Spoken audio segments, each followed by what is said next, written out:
PHNX D-backs live watch along. My name is Derek Monti, occasionally known as your mayor of the morning. This guy next to me is your vice mayor, and your thunderstick, the one and only Jesse Friedman. I am not the mayor the vice mayor. No. Or anything of the morning. He hates the morning. He hates the morning so much. Jesse's days start at 11 typically, so these early starts get him.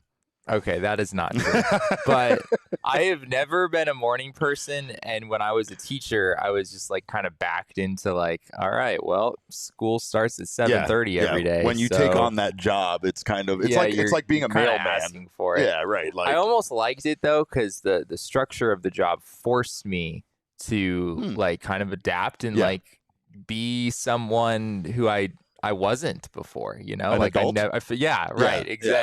That was the word I was looking for. Yeah, I knew you were searching for that one. But Derek, we got some 10 a.m. baseball. We do. We're lucky local enough. Time. Diamondbacks, Phillies. It's the Diamondbacks chase their first series sweep of the season.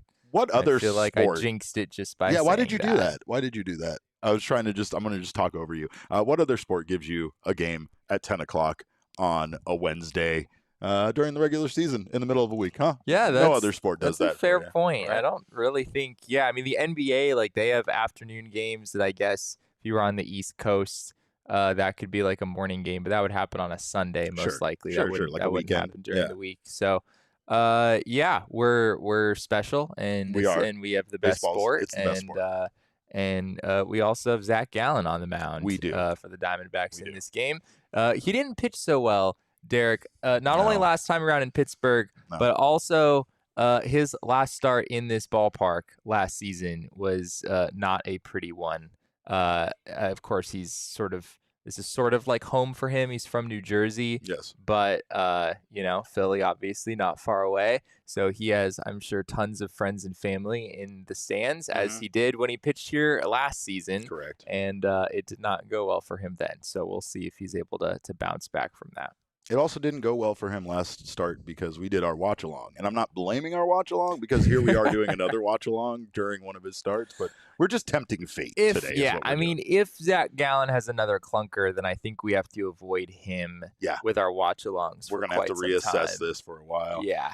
In the chat, everybody agrees with you that it's too early for this nonsense, according to our friend Charles Woodall Pike. Connor, I just gave you a new name, Connor. You're not alone, Jesse. My mind doesn't start working until 11 a.m. every day. And Elizabeth, my mind doesn't start working until like 11 p.m. some days. That's the problem that I have. I've been present for those days.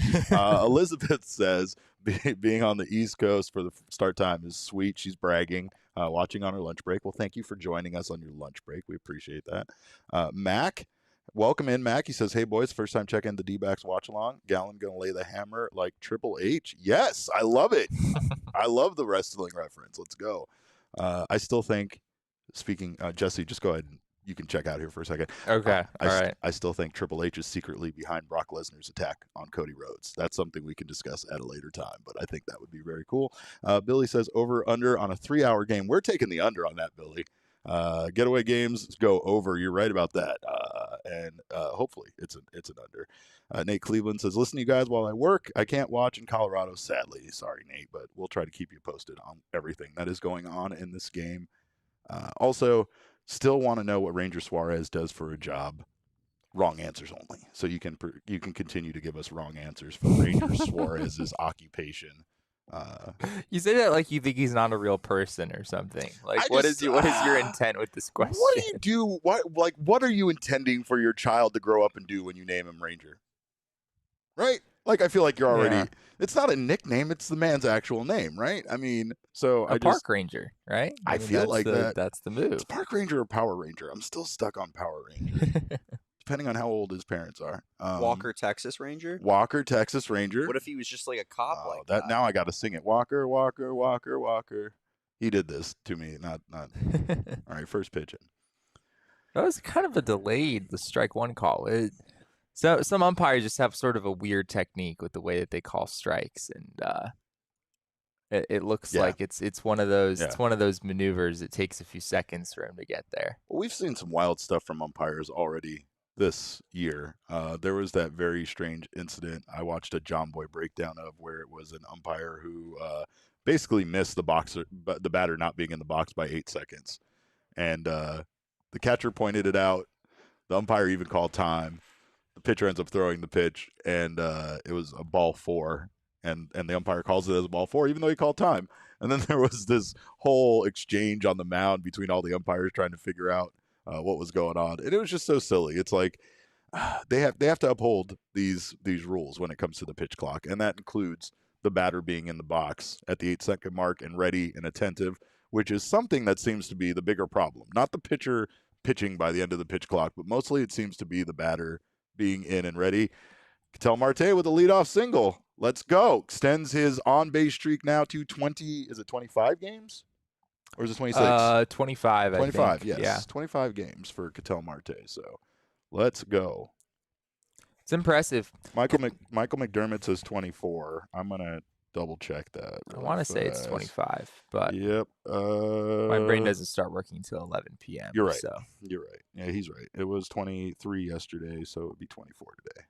We can't hear the broadcast, so I'm sure they said it. But is the double thumbs up smile the best celebration in sports? No, it would be the Christian Walker gun celebration. Yeah. They asked him about that on the MLB Network, by the way, where that came from. It was interesting. He got really jazzed. Let's go, Corbin Carroll! RBI double? RBI double for sure now. Brandon Marsh's hands are too wet to pick up the ball because of his hair. Nope. No. Oh, why? How? How? Have you seen Ketel run on a walk? Have you seen how fast that man runs from a home plate to? Oh my God, he could have made it. He could have made it without a problem. I mean, no need to. Shut up, Jesse. No, let's be aggressive out of the gate. Let's be aggressive out of the gate. I mean, you got second and third. Look at how wet. Out. Look at how wet. Look at Brandon Marsh's hands soaking wet because of his hair. Can't pick up the ball because of his hair. They were 2 for 14 with runners in scoring position last night. Yeah, so why would you get him into running in scoring position right now? This one, I wanted Marte to score. Yeah, I know. I know I'm right. That would be a point in Derek's favor. Yes, the Diamondbacks were very crappy in these situations yesterday. So there is something to be said for just sending him. But Corbin Carroll remains on fire. He does. I would assume that would push his OPS above 1,000 or above 900, or at least close to 900. 902. 902. Let's go. Ooh, he was on that 93 up in the zone. What happened? Where did Espo come in here? Get Espo out of my shot. Keep Espo and that U of A sign out of my shot. Faj, stand over. There you go. Attaboy, Faj. Perfect. You just have to stand there for the whole show. Now bring me Totri to come stand over here, and that would guarantee us a win.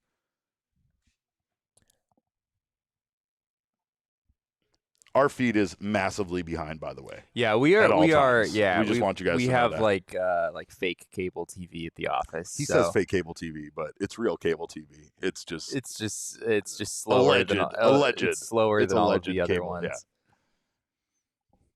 It's definitely slower than everything I have at my house. That's for sure. You don't hate the matchup here, Vera against a lefty. No. And okay. All right. We'll take the run. All right. Yeah. Yep. Okay. It's not necessarily what you want. You don't get Carroll up to third base, but Corbin Carroll can score from anywhere, Jesse. That's the thing. That's true. Yeah, That's true. Yeah, all you need is a wild pitch, and he'll be coming in from second pretty easily. So no Lourdes Gurriel Jr. in the lineup today, which means that I have to go yet another day without cutting my hair. Well, although the flip side is that if Torrey pinch hits with Lourdes later in the game, he might only get like one at bat. If he goes 0 for 1, technically that would end the hitting streak, which is always a really sad way for a hitting streak to end. Yeah, when a guy only gets like one at bat in a game. I don't like that. When someone's hot, you bring him. You just leave them out. I mean, obviously, if the game ends up being critical, you want Gurriel's bat in there at some point, but. We have a DiMaggio record to break, We do. That's true. We do. That's true. We have a lot of things to focus on. Ooh, that was a nice piece of hitting there. Walker's kind of been going through it the last few games. Yeah.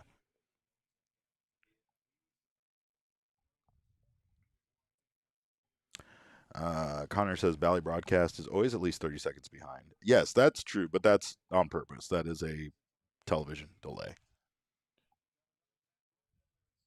should they need to. What is that? So they can like bleep something out or Yeah, should something? they bleep something out, or if there's a streaker on field or something like that, they can get ahead of it.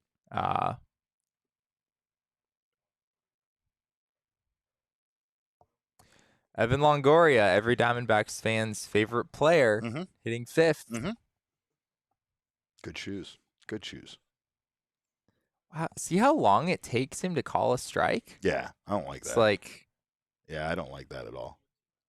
It's like it feels like a delayed called strike, but it's just like his normal thing. Yeah, it's just whatever.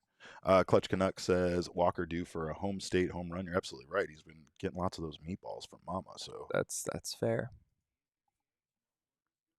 Corbin Carroll's been feasting. So Carroll steals third and steals home. Who says no? I'm not against it. During an Evan Longoria, I'm pretty sure there are some people who think that yes, that Carroll has a higher chance of scoring from second base with 2 outs doing that than simply allowing Evan Longoria to hit. We give Evan Longoria a lot of crap for having like a 700 OPS. Like, he hasn't been that bad. Guilty. He has extreme splits. Evan Longoria against lefties actually been pretty good this year. Evan Longoria against righties, I think, is hitting about 130. So pretty, it's a good matchup for him. But yeah, Lourdes, Torrey said before the game, I heard it on the radio coming in, that Diamondbacks wanted to get, or Torrey wanted to get Lourdes a day off, which, you could have some beef with, given that tomorrow is a day off for the team anyway. I do have some beef with it. You're right. But I think the D-backs definitely have Lourdes on kind of a different schedule than a lot of their other regulars, just because he has kind of a history of getting hurt and not being able to really play 155, 160 games a year. Fair. So I think they're kind of trying to get ahead of that. And also, I mean, I'm sure they weren't intending on playing him this often, especially in the outfield. I know they were going to have him DH quite a bit. That's fair. Right? So he has been on his feet a little bit more than the D-backs were probably expecting him to be. All right, you'll take the 1 run. Take the 1 run. Take the early lead. I'm with it. I don't hate it. Ranger Suarez had some pretty miserable starts to open his season. I don't think he's been quite as bad as the numbers say. He's got a +10 ERA, doesn't he? He has, yeah. Came in with a 10.5 ERA. Yikes. His expected ERA, for whatever it's worth, is 4.82 coming into the game. So he hasn't pitched well in those 2 games, but he's pitched a lot better than the numbers would indicate. That second number you gave me is imaginary and meaningless to me. What, the 4.82? Expected ERA, yeah. Yeah, well, you're not. I mean, there are good reasons to be skeptical. Honestly, I'm a little skeptical of those myself. It's more just like super extreme situations where I think the expected stats are things you should be paying attention to. XBA for me, I think, makes a lot more sense because it really does tell the story a bit more, especially of an out, how likely that was to get down for a hit and how much somebody had to make basically a spectacular player do something to prevent it from being still not perfect, but absolutely not. Absolutely not. Yes. Expected ERA is like, okay, well, how could you possibly know that? Yeah. I mean, it's the same information as what XBA is based on. It's how many strikeouts, how many walks, and what is the exit velo and launch angle of all the batted balls that you give up, and somehow they put that in the grinder and it spits out a number, and we're supposed to believe that number. All hail the AI. All hail the AI. There's so many moving factors in a stat like that. Like so many different things. That's why I have a hard time personally with stats that you can't calculate yourself. And the only reason why I say that is because of the fact that people tell you that. That's how they tell you. They come to that. Oh, there's all sorts of stuff that goes into it. It's like, well, what though? Like everything else can be calculated, right? There's something for the most part of slugging percentage, batting average, all of that stuff that can be calculated. But start getting into the StatCast stuff, and I understand why you can't calculate a lot of that stuff. Human beings don't can't tell launch angle by looking at how the how the ball went just by eye. Oh, that was 17 degrees. Speak for yourself, Derek. 17 degrees right there on that launch angle. Me and Dan Zimborski, we know. Yeah, you know because of your computers. Dan Szymborski got hacked on Twitter. And or like he like lost access to his account, and it was really devastating because it was still fully intact in there, but he just like lost access to it, and he was having some issues with Twitter support getting it back. And so he like waved the white flag and just started a new Twitter account and was like, "Hey, you guys should just follow me over here." And it was so sad because Dan Szymborski has like 50,000 followers, and here he was with this new one that had like 300. That but sucks. He did find a resolution eventually. Okay, good. Yeah. Because I was going to say, he's back. In today's Twitter world, how do I know you are the person you say you are? Blue check marks are meaningless. Those don't mean anything anymore. So I don't know. Anybody could be anybody. Yeah. You just be like Craig and just change your profile picture to the blue check mark. Correct. Stick it to him. I went with the Twitter bird at the end of my name, which still makes my friends go nuts because they don't understand how that oh, really? Simple little thing. Is that like an emoji? Like you can just use that as an emoji? It's kind of, but I'm not going to tell you how to do it. So figures. Yeah, I can't share that information. It's proprietary. Zach Gallen on the mound, looking a lot better today so far. Yeah, I mean he's thrown 6 pitches through a couple. remember that? Hey. I mean, I haven't seen anything that looks awful.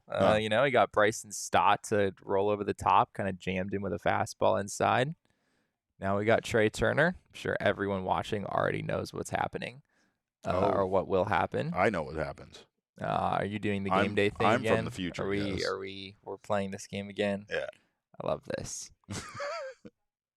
Chat, tell Jesse that Trey Turner lines out sharply. You son of 96. a bitch, Derek. I told the chat to tell you. It wasn't me.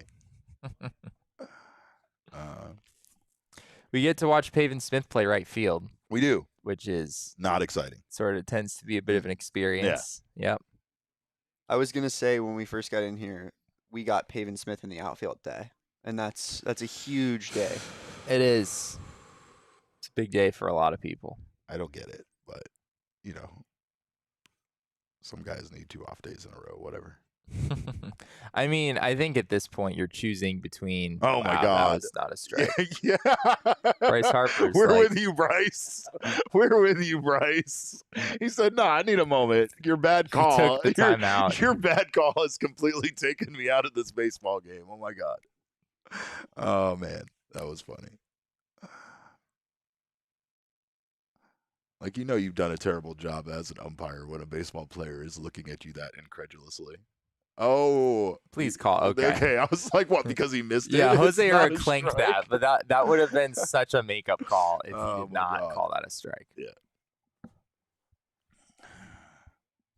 Also, I'm not sure how Jose Herrera clanked that. That was in the zone and like sort of. What was it? A changeup? Was it a changeup? Yeah, it was a changeup. Yeah, it sort of felt like a changeup. High fastball. He's got velo. Yeah, 96. Couple 96s. Yep. Looking good today so far. I don't know, Derek. I think the Pirates game started with an 11-pitch first inning. It might even been less than that. If I don't, I remember it was really fast. Quick. It was really absolutely quick. Yeah.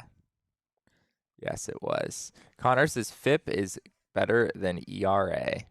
I'm a big FIP guy. I mean, I'm a big Fangraphs guy. So that naturally means I'm a big FIP guy because their WAR calculation is all based on FIP. I think you kind of have to take all the numbers. You know, FIP has its place. I think it's also not perfect though. Like Zach Gallen right now is running a FIP of like 2 flat, and I think that has.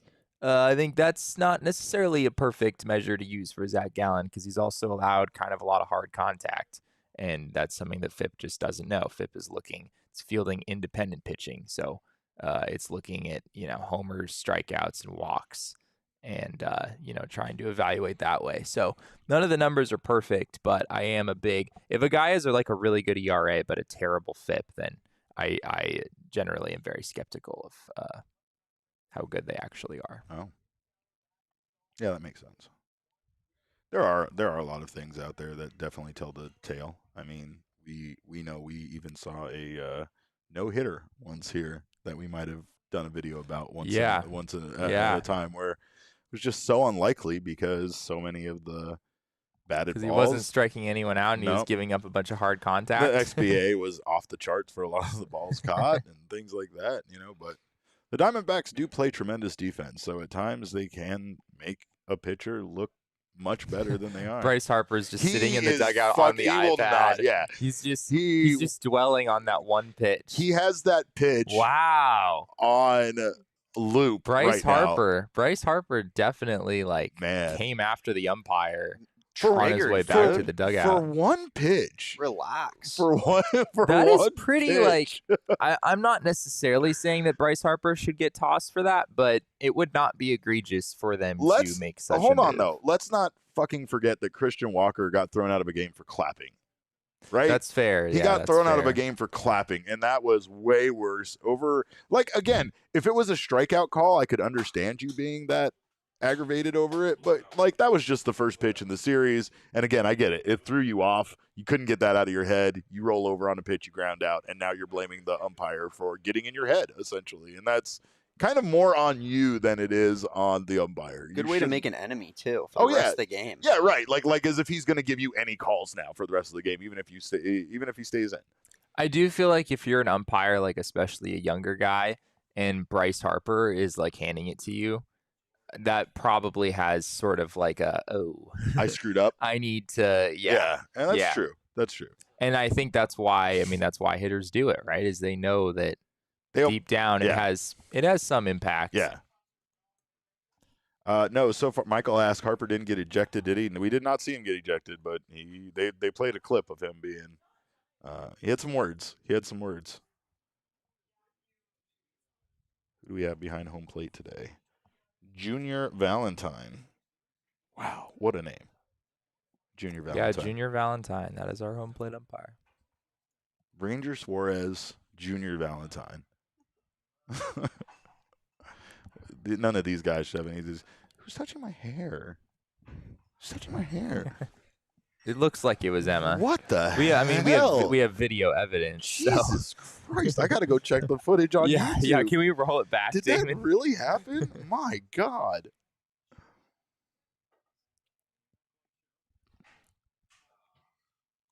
Look, there it is. There it is, Jesse. There it is. What the hell? See, I don't bring my Nerf gun one day, and people are touching my scalp. It's ridiculous.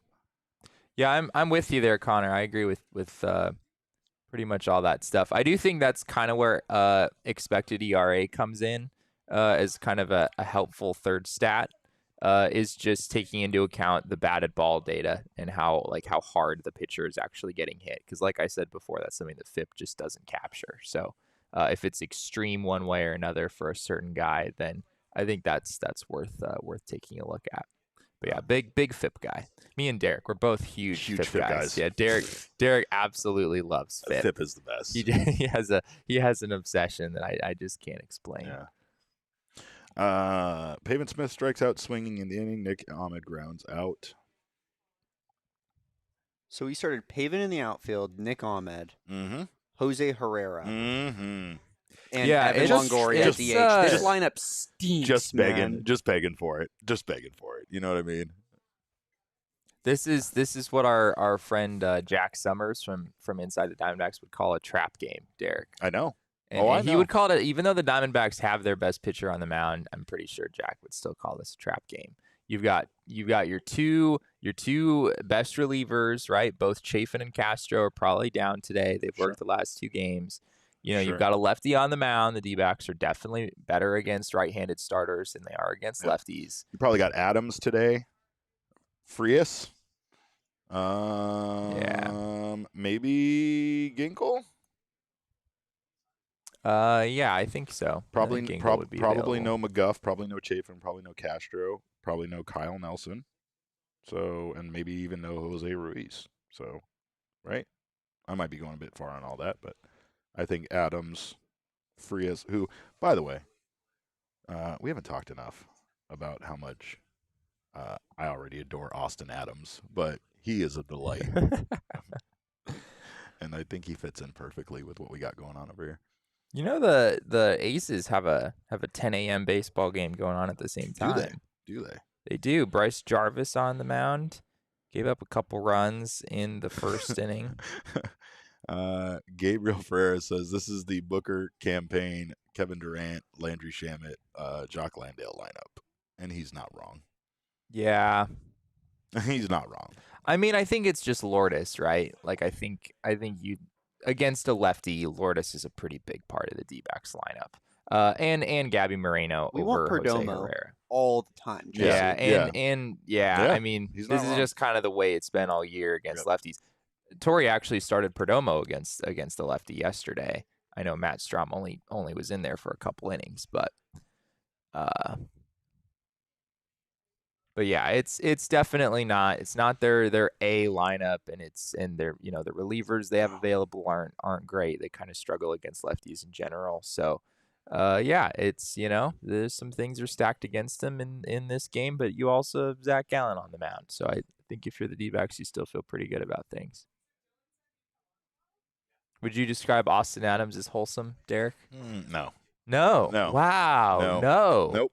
So No. Corbin Carroll's wholesome. Yes. Brandon Pfaadt's wholesome. Yes. Austin Adams not wholesome. Problematic. Troublemaker. Wow. Yeah. He looks like a troublemaker. Oh my gosh. He strikes me as a problematic troublemaker, and I love him for it. Ketel Marte, problematic troublemaker. Also notorious troublemaker, both on the road with his car and at second base. He loves to mess with those guys over there at second base and try to. He's gonna catch someone else sleeping before the end of this year on a funny out where they just take their foot off the base because they think he threw the ball or something, and he's gonna get him. Talking about Austin Adams, if you want to see a very nice looking Baseball Savant page, go to Austin Adams on Baseball Savant and go to 2021. Which I think is the only one that will pop up because I don't think they have it up for 2023 yet. There's a lot of red on there, Derek. He was a force once upon a time. He has always walked way too many guys, which has kind of limited his value. But nobody can hit the Austin Adams slider. That's basically what he's made a living on, and the pitch looks pretty similar this year to what it looked like back then. So he's interesting.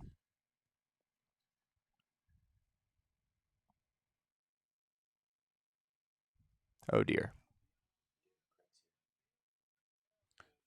Huh. That looked a lot worse. Hey, off Craig off Morgan. Of that. Craig Morgan is here, everyone. Speaking of problematic troublemakers, Craig Morgan is here. Yeah, is Craig wholesome or a problematic troublemaker? We know Derek? the answer to that. I don't have to answer it while he's right here next to me. What do you got there? A big old mug of coffee? Nice coffee. Yeah, that, my man, is how I need to roll today. Started earlier than usual, even for me, an old guy. I love it.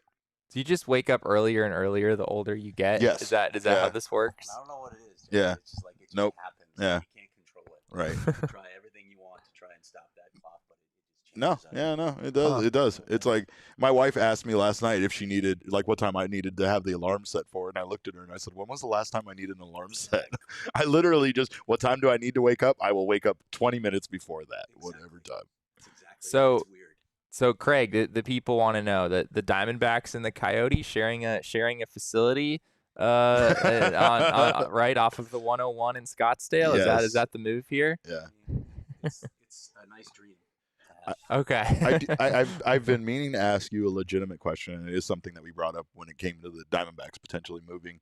Is there the same concern with the tribal land for the Coyotes that there is for the Diamondbacks as far as like revenue and being able to use the tax revenue from the property to pay for the building? You can't own land. Right. You can't build residences. Okay. There's gaming issues that you have to share Right. your gaming rights. Right. at Right. least. Well, and then you can't also game. You can't use like the apps for the gaming And companies you can't on play tribal land. sportsbook. Yeah, exactly. yeah. So there are a lot of complications. Interesting. That's and beyond that, like the land lease agreements. Mhm. I was told that it can take like 5 to 10 years to finalize Wow. those Yeah, agreements. yeah. So it is a difficult process Yeah. making that happen. Huh. So it's a great location and everybody loves the idea of it. Yeah. Yeah. I mean, listen, let's face it, all of us would love to go to like Diamondbacks and Coyotes, same location would be great. Oh yeah.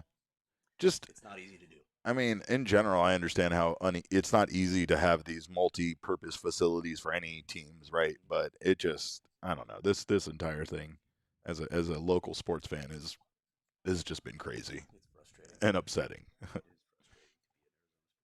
Is there any example of a hockey and baseball team sharing a facility Sharing a Mm.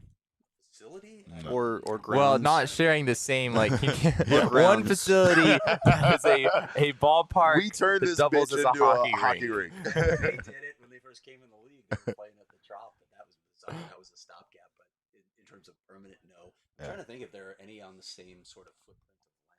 Because like you guys are watching the Phillies, I can't even remember where this stadium is, but like if you look at where the Link and then They're all in the same area. they're all in the same. Yeah, they're area, like, so they're all like within a mile of each other. that's a really cool setup. It in my is. opinion. Be And amazing. I flew into Philadelphia at this time, or like last year in the summer, and it was beautiful because we went in like early in the morning. It was still dark, and to see all of those sports facilities, they were all lit up for some reason, still, even though it was like they weren't playing games or anything in them, and it was just really cool. Like it was really cool to see all of that stuff all close together in one district. Very few cities have that. And ours has been just kind of an extreme. Yeah. Glendale. Yeah, no shit. I mean, it works for the Cardinals, obviously. It's 1 day a week. Driving on Sundays. Didn't work for the Coyotes. Mm. Not when 75% of their season ticket holders are in the East Valley. So, Oof. How you feeling about this team, boys? very excited. I mean, we were just kind of. I Start. think we were excited, like in the same way, like the young, the youth movement. The fact that you didn't really know what to expect out of a lot of these guys. That was exciting. It was exciting to watch. But now that they're finding success, I mean, it's incredible. They just find a different way to win all the time too. So it's like I mean, no team is perfect at any time. Like there's always times where like the defense needs to pick up the offense, or pitching needs to pick up, or offense needs to pick up pitching. But like this team doesn't really have everything going all at once, which is kind of encouraging because if they can put it all together, then it feels like they could be very good. But there's still some growing pains here. It's a long season, too. We'll see if Oh, they absolutely. stay, but- Yeah. Right now, I mean, we've talked about this for a while. They're in they have like one of the easiest stretches in May we've ever seen them have. The Diamondbacks, just because of our division, they always have the Dodgers and Padres peppered in there and the Giants. So it's like no matter what, the schedule always remains somewhat hard because those teams are good and they're always on their schedule. So now this year, the schedule is different. We play our own division less frequently. And the Diamondbacks basically go like 3 months without seeing the Dodgers or the so they can Padres. take advantage of the Exactly. stuff. They can stack some wins. Yeah. And I mean, it's They kind have. I mean, I think their rest of season schedule is actually one of the harder ones. It's not like extremely hard, but I think it tips in that direction. Yeah, at once this they point, 'cause once they they've get to had July, so- right? The post All-Star break is going to be a challenge. Yeah, exactly. Yeah. And again, it's especially because the last 2 or 3 weeks of the season for them are really tough. they have So- they have a lot of their NL West competition condensed down to the first month of the year and the last month of the year. So it's like, Yeah, and now weird. with how well they're playing, it could mean a whole lot to play the Dodgers in August. Zach Gallen just threw a 97-mile-an-hour fastball. He sure did. And he's at 27 pitches after 2 innings. His yeah, I mean, I guess having friends and family in the house, does that give him an extra tick or two? Is that what's happening now? What's that? You had a Yeah. 25 minute experience at the water? 25 minute. Mixture of waiting and the actual, mostly waiting. I planned on being here for this game. Okay. Of course. Well, we're in the third inning. Yes, I know. Welcome, Sean. Sometimes Dutch Bros really is Disney. It really is. It's it like really Disney. You get in a Disneyland Thanks, line. Craig. It's also Disney. You know why it's Disney? Especially the unexpected nature of how long the line can be, and you don't know when that's going to happen. You could go at 2 p.m, and there could be a 30-minute wait, and you were like, 100%. I always come at 2, and there's no wait like this, right? Like, and it's Disney in the way that the workers are just cheerful. oh yeah, Cheerful. yeah. You're like, get out of my car, man. Nah, man, They come and sit next to you? They love my shirts at Dutch Bros. Let me tell you. They get in the car with you. Start, hey, what's going on? So, what music do you like? Let's put something on. Thupnob, I don't know. That's the best I could do. Says that's the fastest. 97 is the fastest pitch of Zach Gallen's career. I feel like I've seen a 97 before, but I guess it depends on like the decimal places. Maybe it matches. I'm doing the same search myself right now. Yeah. 96.7. I see a couple 96.7s. Yeah, I think it is true. He threw a 96.8 there at the end of that inning. It's impressive. So I feel like that. I mean, that very well could be the explanation. Is there's friends and family here. Yeah. He's a little more hopped up on adrenaline. Got the than meatballs. Be. Got the Christian Walker's. You got the Christian Walker mom meatballs. Yes. Got the Philly Fanatic running around. So that's always like an antagonizing character. The answer is what? Leah comes in with Gritty as the best mascot in all sports. I really like Youppi. Who is Youppi? Canadians. Oh yeah, is he the one with the mustache? Yeah. Oh, he's just a big. He's like a guy. Yeah, he's like a guy. Yeah. Oh, he has an exclamation mark on his jersey. We used to have mascots that were just guys back in the day, and it was always weird, but it was like hilarious. I like that. I still love Orbit. Orbit, when you talk about problematic troublemakers, there's number one at the top of your list, Orbit. Have you ever seen Orbit and his shenanigans? Not much. Oh, no, no. There's mascots, and then the Philly Fanatic is iconic. Fanatic's a troublemaker, right? Oh yeah, he's absolutely iconic mascot. Iconic. Yeah. I remember last October, I wrote kind of like a sort of an opinion-y kind of story about why Diamondbacks fans should root for the Phillies in the playoffs. Yeah, right? in the playoffs. I think maybe specifically in the World Series. Okay. And one of the reasons I gave was that the Philly Fanatic is widely renowned. Speaking of the Philly Fanatic, Susie Hunter is here, and Susie Hunter is. Speaking of Philly Fanatic, Susie Hunter is here. Well, it's because Susie Hunter's from I love Philly. it. Yeah, no, I know. It was perfect. I love it. It's great. But yeah, the Philly Fanatic is an iconic mascot in this sport. Wouldn't you agree, Sean? Philly Fanatic. At Susie, everything Philly is overrated. Wow! Oh my God! Came in with the slander. Let's go, Jose Herrera, leading things off with a double. I feel so bad laughing every time I see Kyle Schwarber chase down a ball in the left field corner. I knew where you were but going I with just that. can't get away from it. It's like watching a toddler run. How are you just now getting there? But it's a toddler that's like 6 feet tall. Do not make fun of him. Last time we made fun of him, he had a fucking bomb. Yeah, that's true. Yeah, we probably should watch what we say about Kyle Schwarber.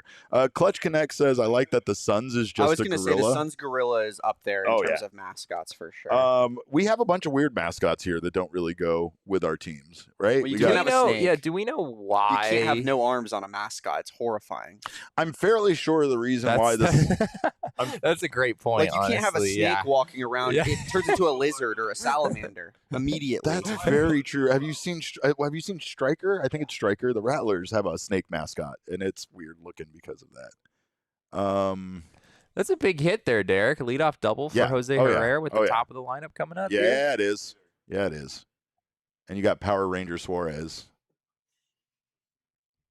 not able to hit the strike zone right You know, now. Ketel Marte has 4 triples this year. I did not know Ketel that. Marte is on pace to set a career high in triples when everyone the narrative has sort of been that he can't really run anymore. Watch the man walk. The man does not walk when he gets 4 balls. He runs when he gets 4 balls. Oh, he sprints. He sprints when he gets 4 balls. That's what it would look like if Ketel Marte were being chased by a bear in the forest. It is akin to what he does when he walks. Yeah. And he inexplicably darts to first base. Yeah, that's a good for his first 12 steps. I love it. It's very amusing.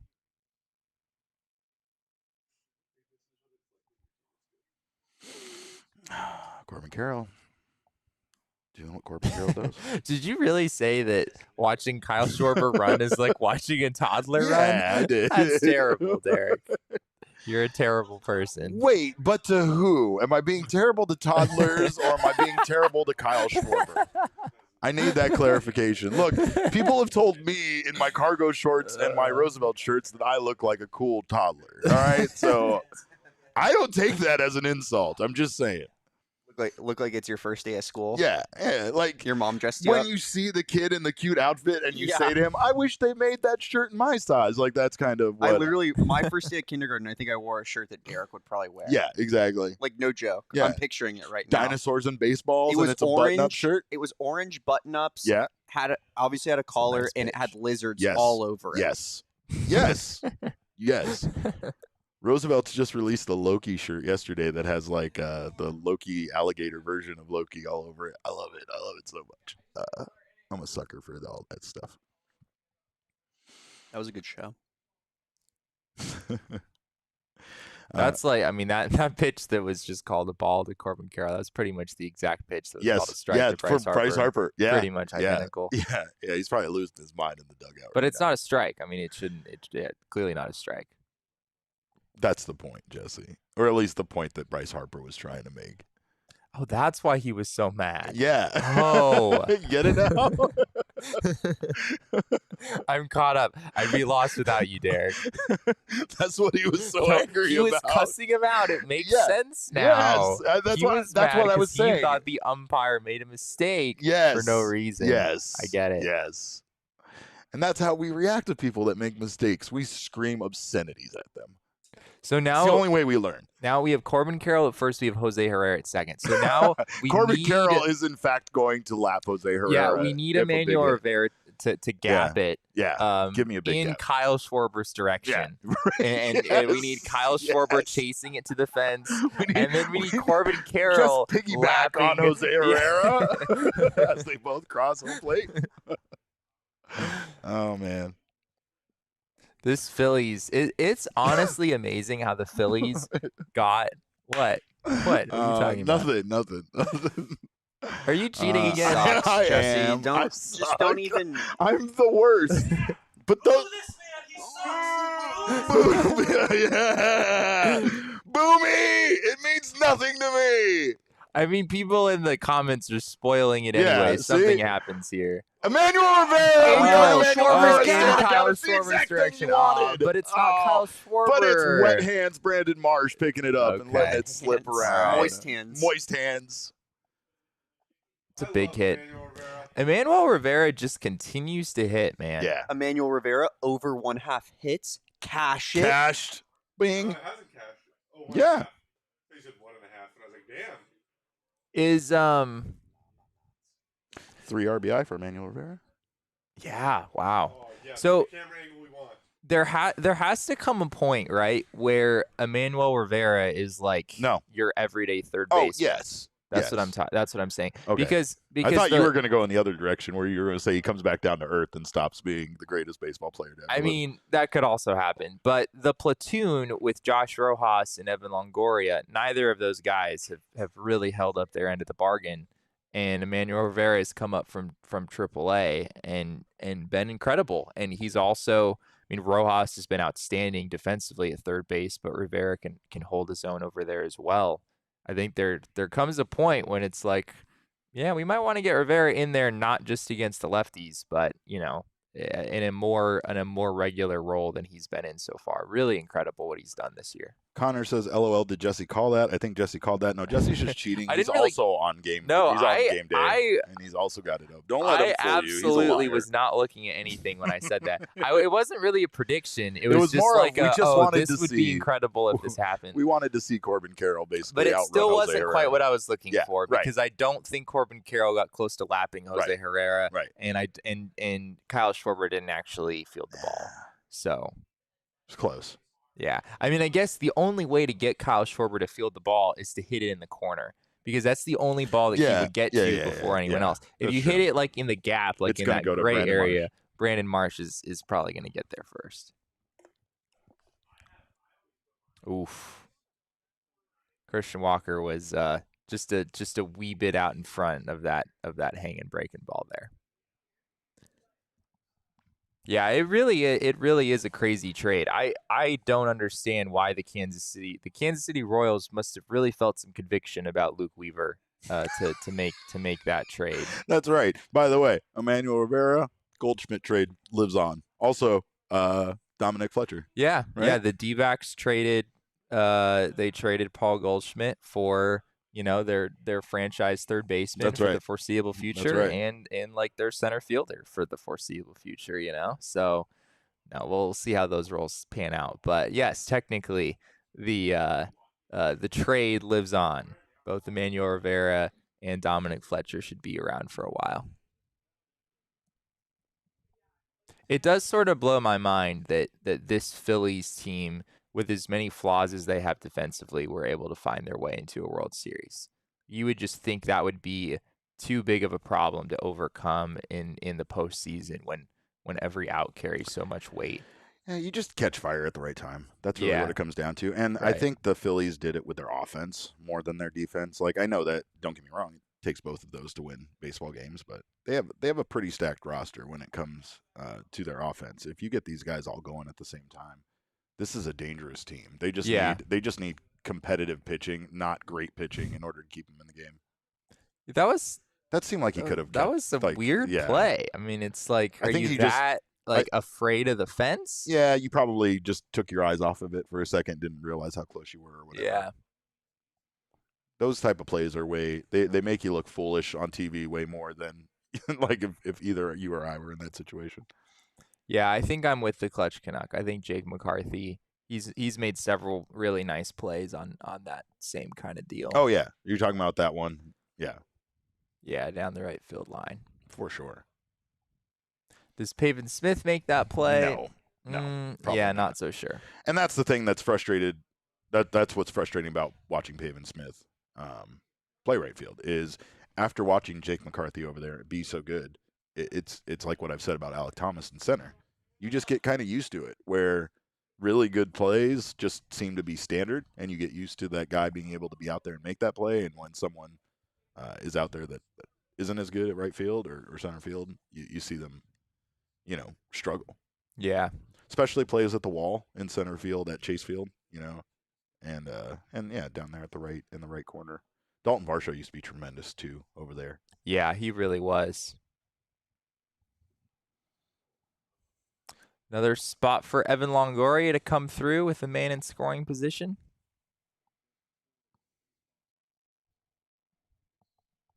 Was listening to some Ken Rosenthal content last night. He was on Starkville, part of the Athletic Baseball Show, and Ken had some interesting trade deadline comments, Derek. He talked about how basically, I mean, you're very much in the early stages of, talking with executives about the trade deadline and whatnot, because it's not even Memorial Day yet. But he talked about how no one is impressed with the quality of players that are available at this year's trade deadline. It just seems like, especially, in this era. Derek, are you cheating again? Derek. Oh my gosh. Move this man. Derek is the worst. I did it 5 seconds Derek before it is the happened. worst. I just did 5 seconds before it happened. I just did it 5 seconds before it happened. Sean, we might I need not do you it to 5 replace him. Can we go? We might can we go need back to you the tape? to You can go back step to the in. tape. You can go check the tape. I was not ruining anything. I mean, The people watching in it are Derek's 5 minutes defense- ahead of in us. Derek's They are defense, commenting yeah. in the chat. Yeah. It is our shitty cable that keeps us behind. It is not me that ruins the baseball game outcome. People in this office. I don't care about you or your feelings, Faj. For our own enjoyment. Oh man, Okay, but also Longo just hit a top second decker. that was an absolute shot. I mean, yeah, that come was on. a missile. Let's go. So yeah, Thank yeah, you. about what I just said about Emmanuel Rivera needing to be the everyday, all the time third Mhm. baseman. Maybe Longoria against the maybe- lefties. You'll maybe. hold on to Longoria against the lefties. Fine. It's fine. You see, this should have been a happy come together type of moment, but Yeah. Derek ruined that. I did not. You did. You guys and your We could have been ridiculous celebrating together. Instead, we're reaction. angry, Yeah, screaming. right. And That's it on was you, it Derek. was 10 seconds before the ball went out. and all I did was this. All I did was this. Yeah, like we didn't know what that meant. I don't care what Come you on, know Derek. and don't know. I am fluent in Derek reactions after looking at game day He at is. this point. No, he is. Oh yeah. No, it's not a very not hard, you. not You're a very not. difficult He is. language He to knows. learn. He knows. Not a very difficult He knows language. the subtleties. You just know when I make the big reactions. But Damon knows. Damon's like, he got quiet over there. What's your What's going on game day? Have you already seen the exit velo and the, I and have the not. distance? No. All right, what's your No. distance guess? How far do you think that went? 417. Very close, 422. Oh, I was going to go with 420, but then I was worried people would be like, oh, pothead. You know? Well, I mean, you still said it anyway. Yeah, so yeah, you're right. You're right. It was 108.6 off the bat. That was a missile. That was a bomb.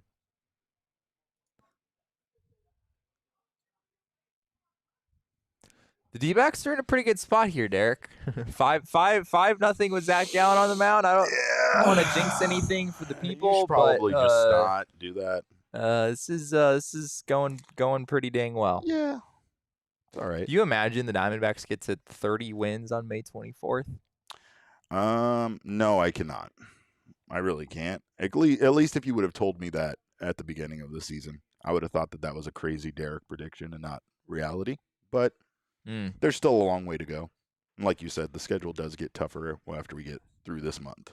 Pretty much after the series with the Rockies at the end of this month, things definitely get spicy. Bryce Jarvis has been removed from the game in, I guess not in Reno, but for the Reno Aces. He did not have a good start. 2 2/3, 5 hits, 4 runs, 3 walks, 7 strikeouts, gave up a home run. It took the Diamondbacks until June 15th last year to win their 30th game. Wow. I'm going to need you guys to control your emotions while we're recording the show. Look, yeah, talk to him, Craig. Look, Craig, I know you guys aren't used to getting excited about watching sports, but this is actually quite common. Yeah, no, I know, no, it's not angry screaming, it's excited screaming. But no, they angry scream because they're mad that our cable is so behind. You know, I can only hold back my emotions for so long when I know what's happened in a baseball game. Thanks, buddy. By the way, Jesse, you want to take a stab at how long it took them to win 40 games last year? Oh, all right. So let me think here. So I really don't have a sense of exactly. I mean, I'm sure they were under 500. They were probably like 40 and 49 or something like that. Mm-hmm. So it was about the 90 game mark. So you would reach the 90 game mark a little bit more than halfway through this season. The season started a little late. Started on April 7th. I'm doing entirely too much math to answer this question. I feel like just giving you the answer because this is too much calculation. Okay, so it'd be more than 3 months from the start of the year. So it's probably after the All-Star break. It's probably like July 26th. You're dead on. They actually won their 40th game the last day before the All-Star break. Okay. July 17th. Okay. They were 40 what and 52. 40 and 52. Okay. Huh. I guess. Oh, you know what? I'm not thinking of as much as they kind of jam-packed the schedule a little bit last year because they started late. Yeah.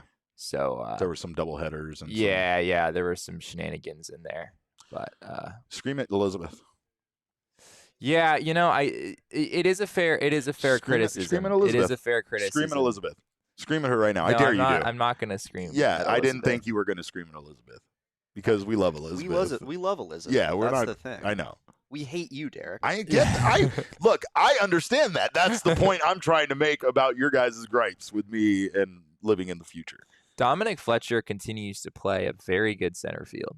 He does. Like I don't know if I would necessarily say that he's been better than Alec Thomas, but you haven't really felt any kind of a drop off there. Yeah, that's a great point. It's been pretty impressive.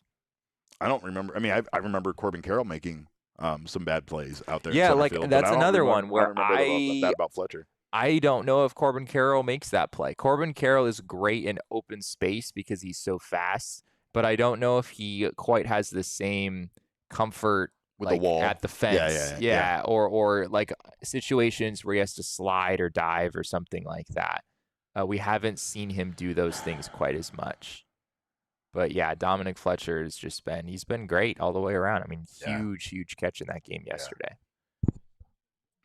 Huge catch. And not only that, but he's been a huge pickup for this team offensively too. He went 0 for 4 yesterday, but he's still hitting .316. So let's go. Let's go, Dom Fletcher. Diamondbacks legend Peter Solomon is pitching for Reno now. He gave up a single and a home run to his first 2 batters. Poor guy. That doesn't sound like Peter Solomon. That's not the Peter Solomon I know.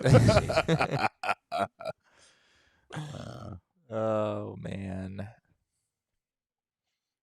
Right. That was What was that? That was Who's covering? That crazy thing is gonna work. I feel like you got to dive for that. I think Christian Walker needed to stay at first base. Yeah, what I think you either there. catch that in the air or you just don't have enough time to make a play. Exactly. That's gonna, if it drops, you're not gonna have enough time. So I think you just got to run all out for that and just dive. Like it looks like he's hesitating. Yeah. I think any of those guys, except for maybe I don't know if Cattell would make that play, but one of those guys, if they were going all out, probably could have done that. You gotta love that. The shot to the fence gets caught, and then the popped up bunt turns into a hit. In 2017, the Diamondbacks got their 30th win on May 25th. Interesting. So they would be a day early this year if it happened.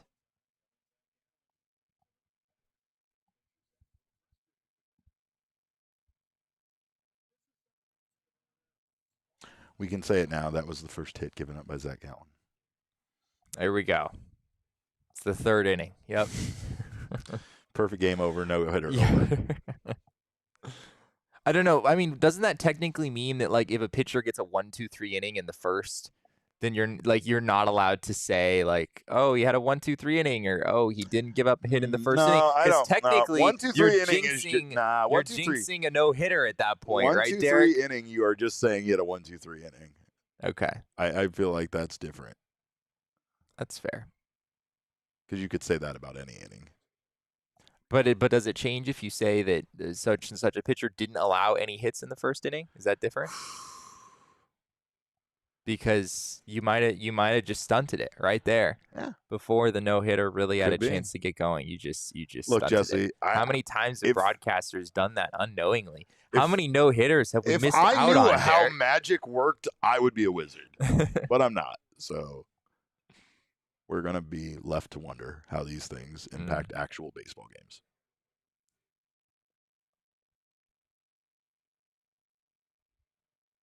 I don't know if have we seen Zach Gallen wear these shoes?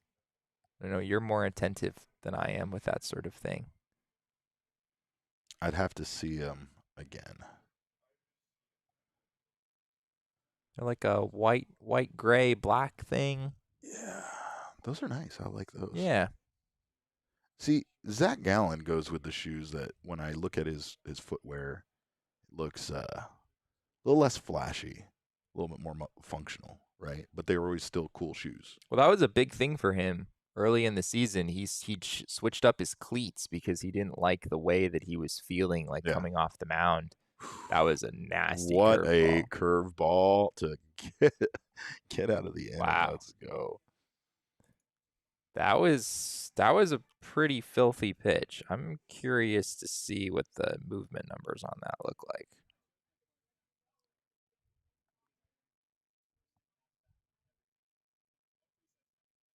It's only his second whiff, I think. Just kind of weird. He hasn't really gotten whiffs on the changeup in a few games now.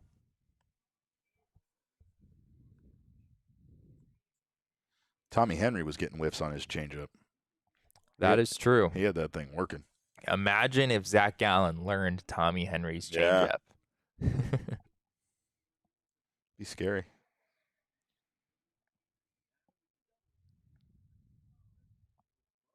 We got breaking news from Espo, by the way. Do we? Yeah. What's the breaking news? According to his sources, the Phoenix Suns are looking for a new coach. Will likely name one prior to training camp. Wow. Yeah. I mean, he's an insider. Huge you if know, true. yeah, big if true. That's big. That's why Espo's a must follow. Yeah, You don't get that kind of information. yeah. Where else anywhere are you gonna find that? You know. Yeah, interesting game for Gallen so far. He only has 1 strikeout. That was the first one.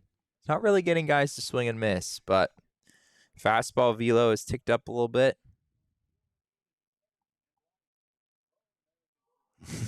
Movement looks sort of okay-ish. His changeup isn't quite moving. His changeup velo is up significantly, which is very odd. I don't know if His cutter last start had a big jump in velo, and we're seeing that again today. It's at 91.2. I have to ask him about some of these things when he's back in AZ. I don't know if Susie Hunter's still in the chat, but we have to talk about the screenshot that she grabbed of me. I don't like it. I don't like it. Did she grab a screenshot of you? Yeah, she did, and she basically post it said on Twitter? Yeah, she did. She said you're either a person who believes your laptop you're either a person who covers your laptop in stickers or has no stickers. There's no in between. And it was showing a shot of the two of us. That's a fair assessment. Can you imagine, like, if I just had one sticker, like weird. just one sticker, like in a corner of my laptop? It'd be weird. It would be sociopath behavior if I'm not being too forward. I have some stickers on a water bottle at home. No, but Jesse, if I saw you with stickers on anything, blew your mind. I'd be like, something's bad here. Yeah, I don't off. use the water bottle because I don't like the stickers. He would put entirely too much thought into where they needed to go and the arrangement. Yeah.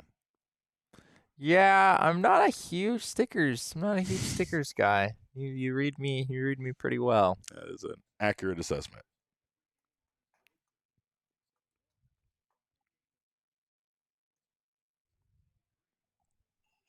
Thanks, Shane. I'd be lost without you. Let's go, buddy. Is that what a laptop is supposed to look like?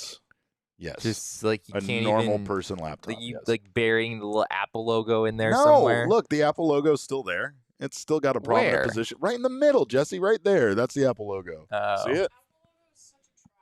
Look, Devin Booker's shooting it into the Apple logo. Oh, that's so good. Nice. That's so good. You can like set up little scenes. I never thought of it that way. Oh yeah. That's why we do it. Remember the little paper dolls that we had when we were kids? It's basically the same thing, but it's our laptops. I just like such an expensive object. Mm-hmm. Like, why would I want to put so many things on it? You know? I don't know. I mean, you you guys just got a new car. Are you like putting a bunch of decals and stuff all over that thing? Absolutely it's not. I don't do that to my cars. It's expensive. It's a beautiful like let it be what it is. You know? It's way cooler than your stupid RAV4. Wow. Yeah. That I really felt that one. I tried to make it personal, and I feel like I achieved my goal. We watched an old video. I still say I could beat you in a race. That's the one thing that I will maintain. Absolutely not. Yeah. It doesn't matter if it's a straight line or if we're talking about a race around the world, Jesse. I would slaughter you in this race. I would be there with time to spare.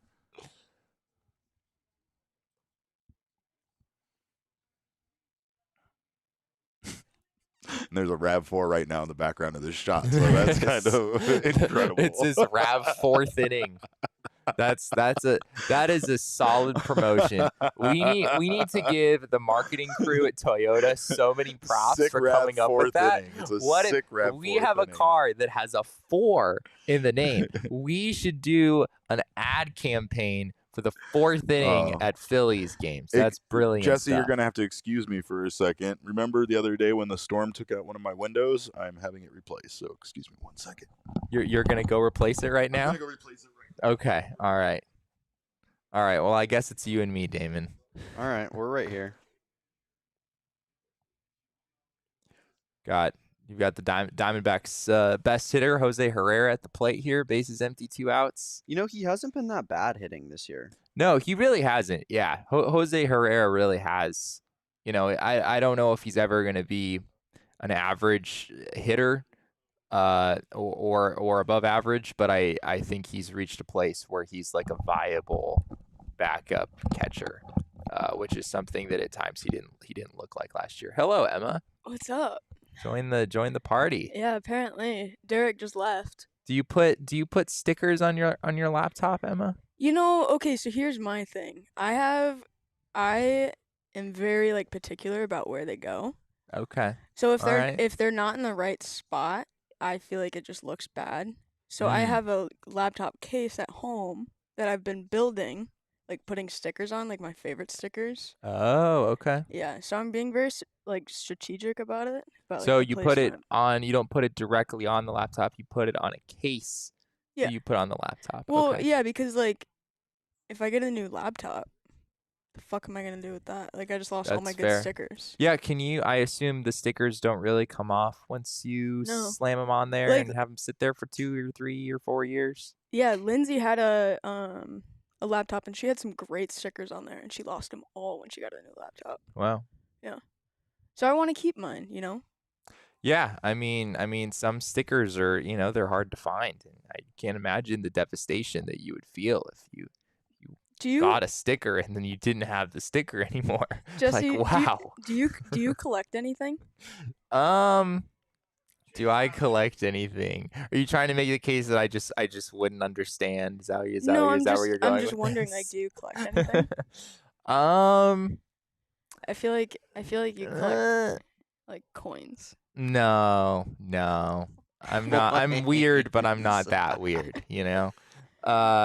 No, I don't collect any coins. I actually have a mint collection. A Like, mint collection? Mint is like they print the money. Yeah. Oh, And so they yeah. have like a new collection every year with like Yeah. new coins on it. And I actually Okay. I've had family members give me like a bunch over the years, so I have like a ton. Okay, if It's not like I'm buying them. no, if it's like but family members, that makes more sense. they are. I think they might be worth something. I feel like you also There you collect go. like pins. Me? Yeah. No pins. I own like maybe 2 pins, and I couldn't tell you where they are. So do you like collect anything? Do you like? Not really. I mean, I sort of collected baseball cards growing up. But other than that, I could see Jesse being like, I have a model train set that runs all across my house. Dude, no. You know what he has? I would love that. You know what he honestly. has? Bro, they make these like very like realistic little town sets. Yeah, And Ah. I feel like Jesse has like like a working city. Yes. And I feel like I Jesse did. has like a dining SimCity table. was one of my favorite computer games growing up. It's a Where good you one. build your own little Yeah. town I and feel like everything. you have Jesse, your have you own ever played little Zoo town. Tycoon? Oh, I love Oh, Zoo Tycoon. come on, man. Zoo Tycoon was incredible. Talk to me. You've got you've got animals chasing people all over the park. I It's know. incredible. It's pretty unreal. Mito Tree and Sean were talking about it one time, like how like it's just the funnest game of all time. You can sit Roller there for Coaster hours. Tycoon, That's a good one. also a pretty fun game. Yeah, I would agree with Shane on that one. Shane said that Roller Coaster Tycoon's better. In that one, you don't have the animals chasing on the people. You just have the people puking everywhere. True. And that was not the best part of the game, but it was still. Jesse found still that a good little too time. vulgar. Yeah, it was a little. Yeah, it's like come on now. This game should be rated T for teen, not Yeah. 10 plus. No, Jesse. Animated throw up. Jesse probably sent an email to the manufacturers. I and was did. like, Yeah. Excuse Oh, me. absolutely. Excuse me. We don't need to see this. We need to reconsider how you rated this obscure video game. So we've got Bryce Harper up here against Eric, are you Zach ready? Gallen once again. He was not too fond of a missed call in his first at bat against Zach Gallen, but Gallen gets a whiff there, and it's a 1-1-2 count here, Derek. We are back. I leave and you guys are talking about my favorite games. That's what Roller happens. Coaster Tycoon. That Man. was filthy. Oof. That was nasty. It appears that Zach Gallen is getting that feel for that curveball back Yeah. a little bit. Yeah, the knuckle curve is working. That was very nice. So at this point, he has 2 cutter whiffs and 2 knuckle curve whiffs. So he's got four in the game. He's not quite Tommy Henry, but Nope. maybe he'll get there. One day he'll get Maybe there. he'll get there Yeah, someday. We can Maybe only Tommy hope. could teach him Not- a few pointers. Not everybody can Yeah. be Tommy Henry. Yep. You know what I mean? Not when it comes to that curveball. Or the changeup, excuse me. Changeup. Sorry.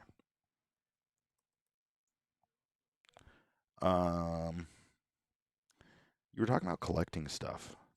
Today I realized I have some friends that just collect too much stuff. I feel like you're one of those people. You know, I had a Don't you have like that like, room where you do your Yeah, do the, there's Yeah. way the too shows many in There's there? a lot collectibles of happening collections in there. there. Yeah. There are a lot of collections in there.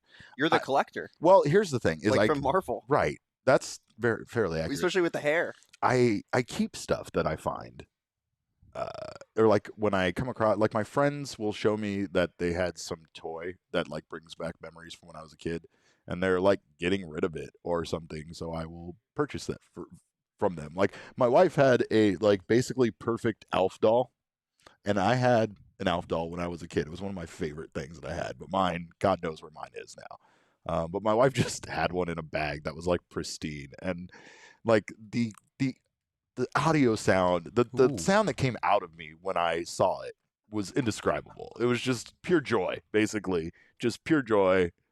I exuded upon seeing this piece of my Twinkle childhood. in your eye. Oh God. It was a nice cutter slider thing that Zach Gallen just threw Yeah. there. Oh yeah. 3-1 count. See, here's the thing though. When it comes to collections, is when I start to see other people's collections, I start to feel bad about mine. Like theirs makes me feel nerdy somehow when I see someone else's collection. One of my friends posted that he was collecting just Batmobile Hot Wheels. That's a very specific. Yeah, Hot thing Wheels. to That be is collecting. actually that I should have mentioned that to Emma. I was You kind of a collected Hot Hot Wheels Wheels? Yeah. collector growing up. I also kept them in the box kind of deal. Like no. You just meant playing. I was okay. hardcore playing with them. Okay, Yeah, okay. I had the little rug. You know, like the little rug with all the little that streets. rug was great. Oh yeah, I on. loved the rug. Come on. And I also collected like die-cast cars. So like not Hot Wheels, but like a little bit bigger than that. I was just a big car person growing up. So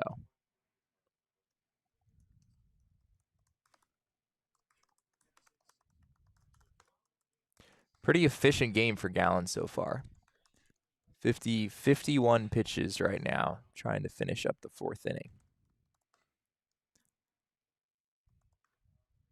It would work out pretty well for the D-backs if they sort of had a bigger lead going into the latter innings of this game, because as we said earlier, you probably don't have Andrew Chafin or Miguel Castro available in this game. Mm-hmm. And it would be interesting, like if the D-backs had a 1-run lead or something that they had to protect in the 7th, 8th, and 9th, like who would they go to if they didn't have those two guys? Yeah. So Austin Adams, that's the answer. Yeah, honestly, yeah, I think Austin Adams would get. They might even give him like the most high leverage part of that, like whatever, have him face Bryce Harper. Torey Lovullo is not happy about something. He's on the net. Yeah, it looks like he's like not tall enough to see over it. He's doing like the let me in thing on the net. Oh man.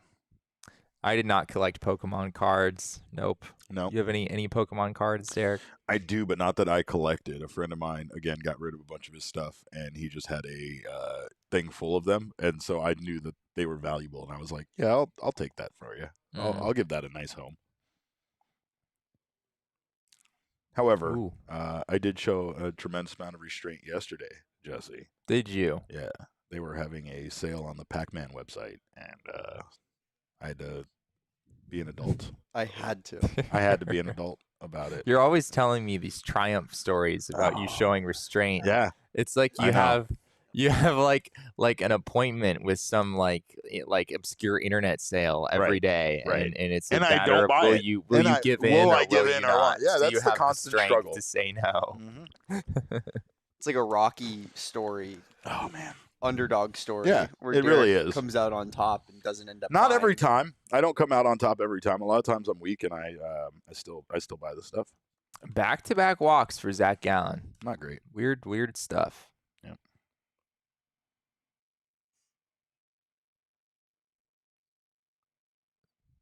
Cody Clemens made my article today. Story that I did on the NL Rookie of the Year picture. Corbin Carroll, of course, is at the forefront of that conversation. But Cody Clemens had a nice rookie year for the Philadelphia Phillies so far. I don't think he's really in the mix. Like I don't really view him as a serious contender at this point. But he showed up in my Fangraphs WAR rankings for rookies in the National League. So. 2 for 6 in the series, 0 for 1 today. Bet his mom's so proud. He showed up on your article. I'm sure his mom is very proud. Yes. Yeah, I don't know, Jack. That is why are the dugout fences so tall in Philly? It did sort of look that way. Yeah. I have been to this ballpark, but not since I was maybe about 12, 14, 13 years old, something like that. So, was it a D-backs game or was it just a regular game? It was a D-backs game. Did someone call you a scumbag when you were a little kid walking around in Philly? Yeah, I was this little 10-year-old wearing my D-backs cap back in the day.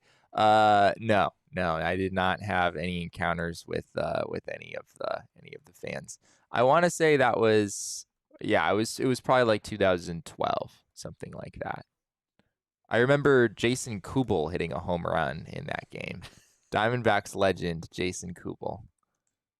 Who could forget? Yeah, who could forget? He's one of those hitters that back then I think teams valued a fair amount, and nowadays it's like I know Jason Kubel had some good seasons, but nowadays it feels like he would have a harder time finding a job than maybe he did back then. I don't really remember what kind of like archetype was he. He was just like a straight power hitter. Just a power hitter. I don't really think, did he walk at all? Yeah, he walked a little bit. Yeah, he Most actually power walked hitters to get him walk out. Pretty good, don't they?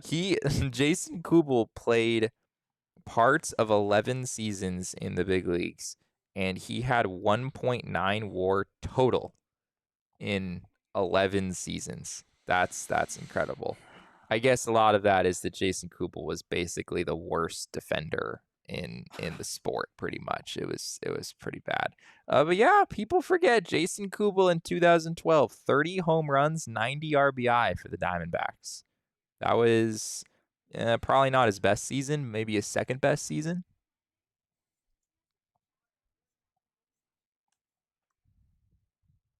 Yeah, I'm sorry. Maybe it was my fault that Zach Gallen wasn't so sharp there.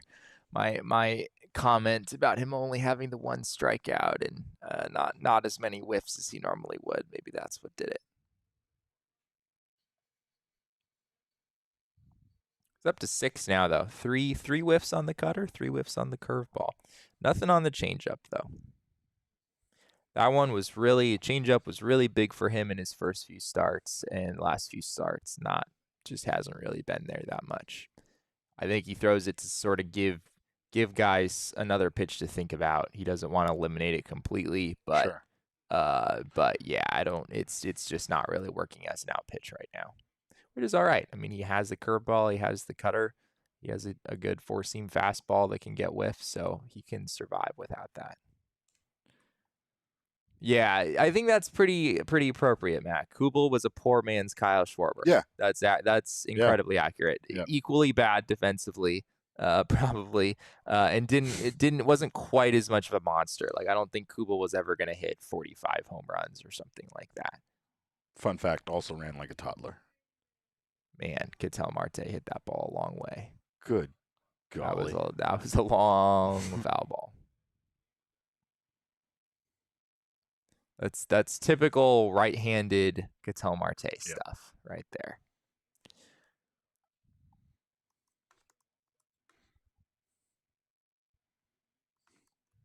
Things aren't great in Reno, Derek. What's going on in Reno? Can we get an update from down there? We have a no-hitter being thrown against the Reno Aces right now by Waldron. Well, you talked about it, so now it's got to end, right? Yeah, that's right. The way the rules work of Magic. Matt Waldron, 26-year-old in the Padres system, is no-hitting the Reno Aces right now through 5 innings. They did have quite an outburst yesterday. Jake McCarthy had like 4 hits. Alec Thomas had 3 hits. Kyle Lewis had 2 hits, including the home run. Jake McCarthy had a home run. It was quite a shellacking yesterday for Reno. I'm thinking of some guy who was a DH who was like a big power hitter. It was a nice play. Super fat guy. Like huge baseball player. Only could DH. And I'm blanking on his name. Say this again? He's just this big DH that's like reminding me of like I was trying to find his name right now after you were talking about Kubel. And I'm struggling finding him. And he was some guy that like a lot of playoff teams had. But they would only DH that a lot of playoff teams They would only throw him into like pinch hit in like playoff situations, or he would DH, but he would never play the field ever. And I'm really struggling with this guy's name. Interesting. I'm trying to find it. I assume would this have been before the DH came to the National League? So we're talking about an American League player here? Potentially. For some reason, I'm picturing him on the Cardinals, though. So I'm going to start looking at that's Cardinals odd. rosters and start going through them. Okay. All right. Chris says I sound like a pilot. What do you think, Derek? Do I look and sound like a pilot right now? You got to hit him with the let's see. We got 0-2 count. Sunny day there in Philadelphia. Local temperature is about 87 degrees. And we should be moving into the bottom of the 5th here shortly. So just relax, lay back, make sure your trays are in the upright position and your seatbelts are securely fastened. Thank you for flying Air PHNX.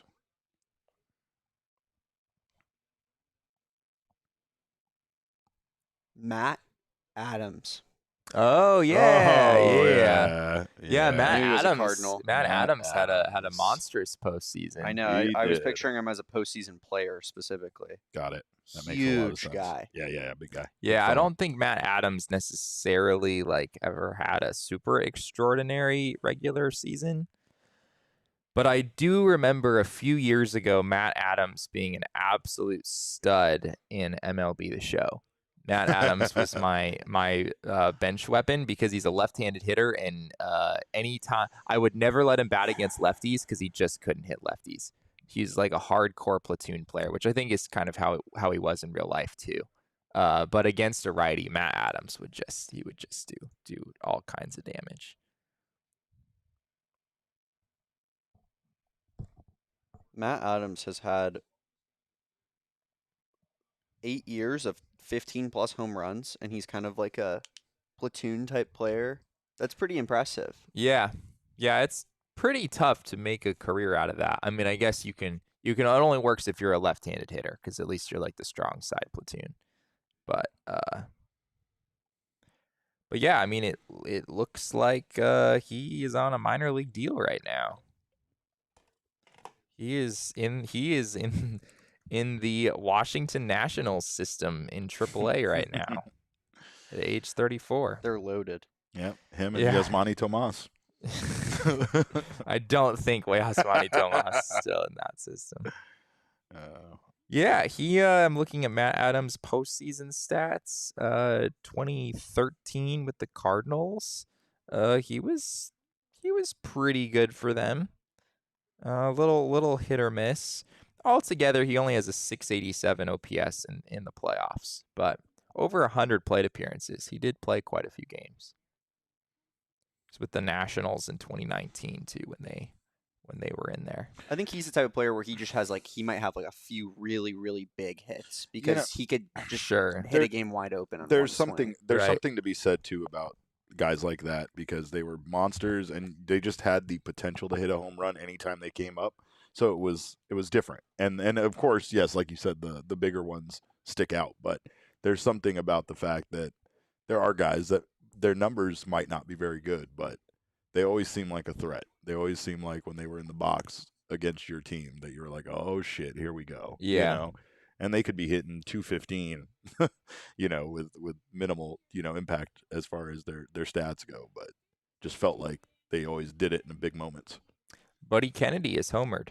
There he is. The shutout, the no-hitter, it's all broken. It's Jake all broken. McCarthy singled before that. Let's so go.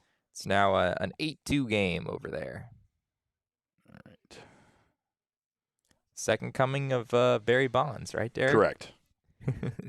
Actually, currently has better numbers than Barry Bonds ever did. Yeah.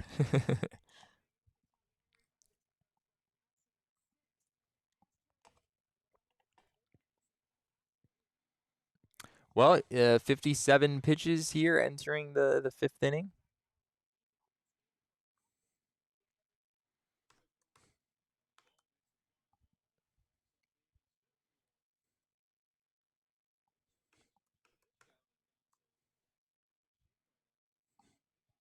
Yeah, Cody Bellinger on the Dodgers. That is one of the few guys that just couldn't figure it out there in the long term, but was at least so far has been able to figure it out elsewhere. He's had a pretty dang nice season for the Chicago Cubs. Damon over here is convinced the Diamondbacks should trade for Cody Bellinger at Jesse the and I trade were deadline, going which is deep into it last night. At least if he's a free agent in the offseason, that's a guy I'd be interested in. Just because he's from here, he's picking it up. He's still fairly young. Yeah. He fits defensively, and we could use like a left-handed power bat like that, in my opinion. Yeah, they just have too many left-handed hitting outfielders They right definitely now. do. So they'd have to unload like 2 of them probably before sure. that would make sense. But I mean, they could do that.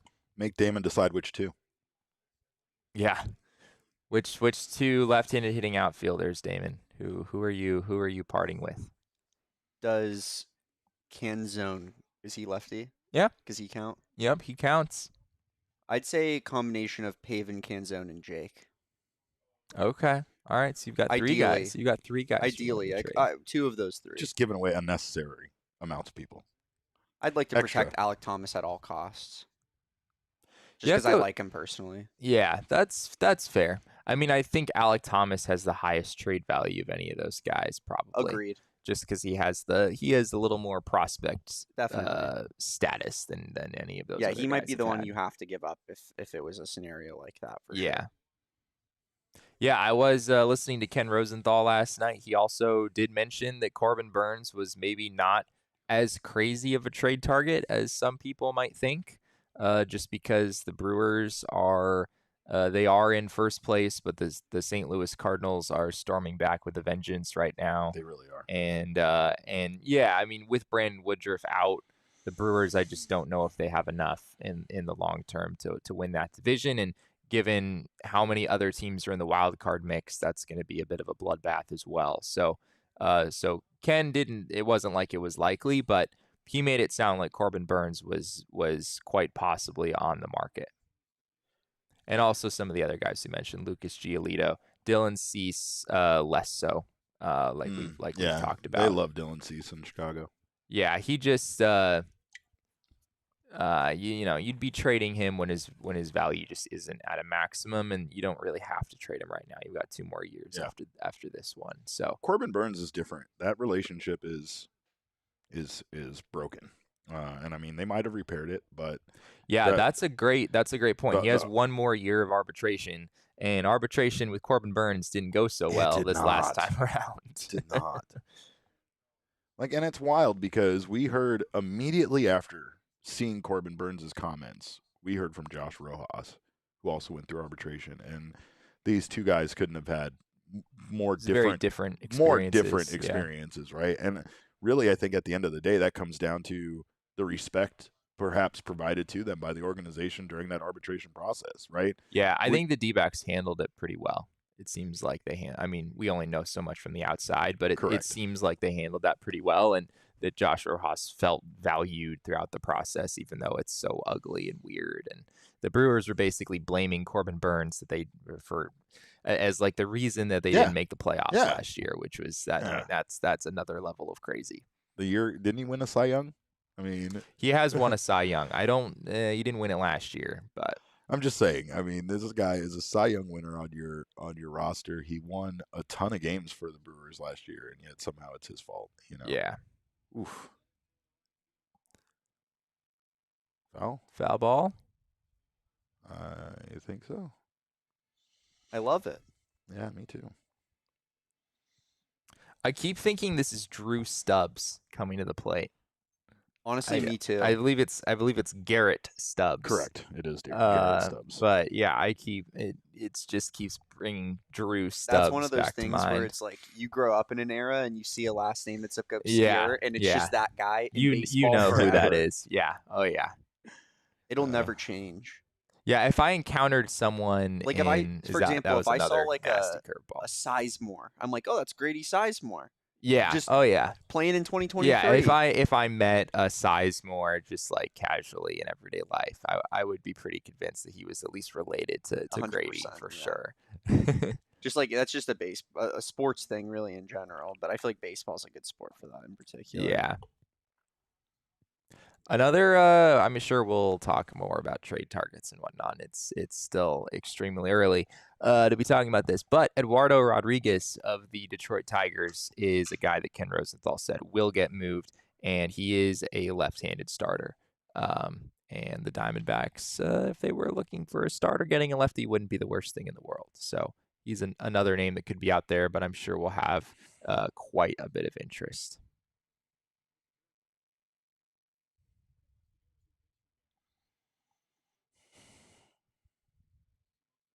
Gallen trying to get through 5 on 70 pitches. It sort of feels like a 6-inning outing, but maybe he's able to pitch into the 7th, depending on how things go here.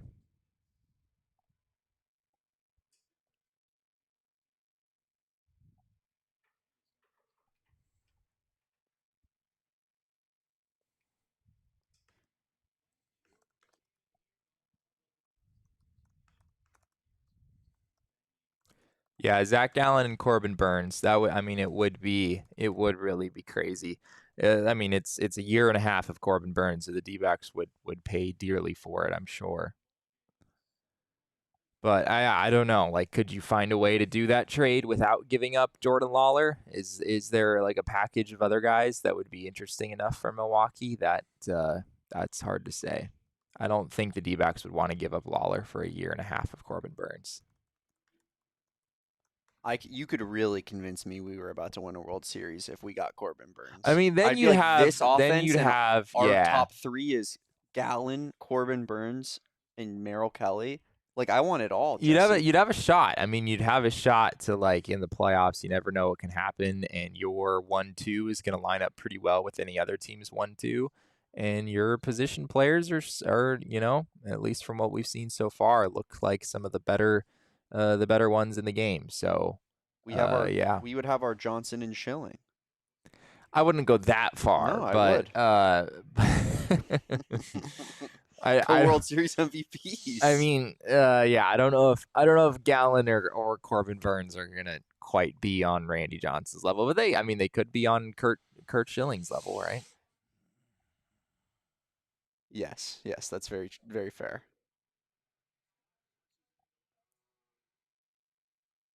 I don't even know, like, what two pitchers in baseball now would be like a good comp for Johnson and Schilling. I don't think anyone's on that. I don't think there. Yeah, I don't think there is a Randy Johnson in the game right now. Yeah. Like Justin Verlander has aged incredibly well. Yeah, he's like that in that way, and he's also a tall guy, but. I don't. That's know. about where it's. Verlander's at 78 career WAR. Randy Johnson finished at about 100, according to Baseball Reference. So, Jesus.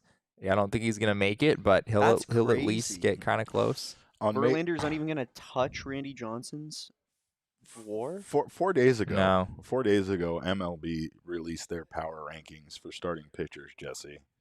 And do you know who they have ranked as the number 1 pitcher in all of baseball? Well, I saw one list that had Zach Gallen as the number 1. That's the one. It's Zach Gallen. Yeah, the greatest thing about it is they released that list the day after his terrible Zach start. Gallen's worst start of his career last week against the Pirates. The timing was hilarious, but Eduardo Rodriguez that you brought up is number 5 on that list right now, which it's kind of a weird list. I feel like they're maybe being a little too jumpy with how players are pitching right now. Like Eduardo Rodriguez is not the 5th best pitcher in baseball. It's almost different than the power rankings for the teams, which they don't go based on like, yeah, sometimes it's based on who's hot and maybe moving them up a few spaces, but they're not going to all of a sudden replace the Rays at number 1 simply because someone had a hot week. You know what I mean? Like, that's what those starting pitching rankings feel a little bit more like. But like you said, they also happened the day after his worst. It's a friendly deflection.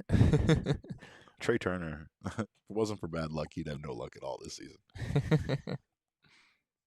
Yeah, Rodriguez last year had an ERA of 4.05 and a FIP of 4.43, going back to our earlier FIP conversation.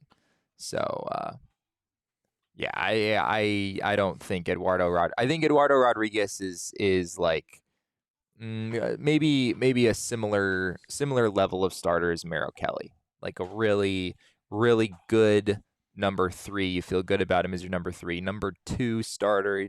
There might be some other teams who have a better number. Take it in the office next door, you guys. Sorry. What's happening over here? They're over here playing soccer next to me. Like At least play a real sport. My God. Play a real sport. Play a real sport. Yeah, well. Yeah. Well, our sport doesn't have a halftime.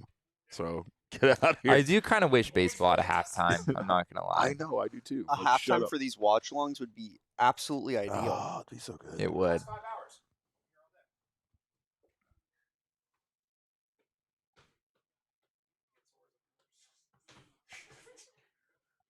Yeah, Garrett Cole has had a very, very, very nice season.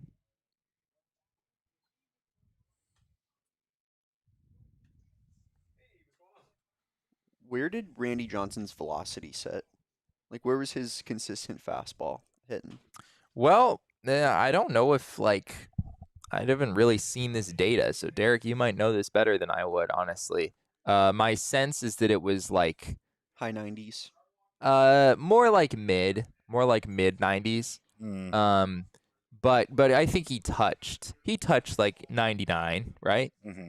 Yeah. He touched upper 90s, but I don't think he sat there. I think he sat like 95 maybe. Of course, it depends on the season. I mean, the man pitched for like 20 years. So do you think that if sure he played nowadays that that velo would be even up more to the point where it'd just be like, this guy's completely unhittable? You mean like he's throwing like a consistent like 100 because of developments in science and things like that? I was like, Damon, the man's 59 years old. No, I don't think he'd be throwing 100 if he was pitching right now. No. Yeah, that's interesting. I would be really interested to see like some of the StatCast data, which of course didn't exist at the time. But like you got the sense that his fastball played up quite a bit from like if it was 95, guys weren't seeing 95. I mean, he had that really weird arm slot, kind of like Josh Hader-esque almost. His slider was incredible. He feels like a guy to me where like if he pitched nowadays, it would just be like untouchable. Yeah. You know what I mean? Yeah, and he was give him like some modern technology and sit down with Brent Strom. Exactly. And it'd really be something. But I mean, he was pretty good as it is. No, he was already untouchable. Now imagine he's modern science. He's adding a couple MPH, to his pitches. Yeah. Yeah, he was incredible. I mean, Kurt Schilling of that Diamondbacks team, like that you could find a comp for. But yeah, Randy Johnson he's the guy there's just nobody like that right now. Yeah, he's like Giannis. He's a complete unicorn. Yeah. Randy Johnson had a fastball that touched 101. Really? Mm-hmm. So probably sat like 95, 96, but occasionally touched upper 90s and maybe had one freak 101 pitch at one point. I don't think so. I remember at the peak of his career, Randy Johnson threw a 102-mile-per-hour fastball. It was one of the fastest pitchers ever at the time, and he lit up the radar gun like no other in his era. 100, now 102 miles per hour is hit several times a month by a handful of relief pitchers and even a few starting pitchers. Do you know how fast his slider was? I don't know if his slider was wild because it was a pretty hard slider. Yeah, well, when you looked at it too, the end location of his slider, when guys would swing at it and miss at it, it wasn't anywhere close to the strike zone. It was wild how inside he would throw it, and how just like looking at it, you're like, why would you swing at that? But it's because of the shape of the pitch and the movement, how late the movement was, and just how much it swept. We got ourselves a pitch clock violation. Oh, that's a ball. That's a ball, Hoffman. I love how animated the umpires get when they call a pitch clock violation. violation. It's like he's been waiting all game to do it, and he's like, they point. It's happened. He points at the pitcher like 3 times. You did it. It's him. Him. Pitch clock time. Him. Give him a ball.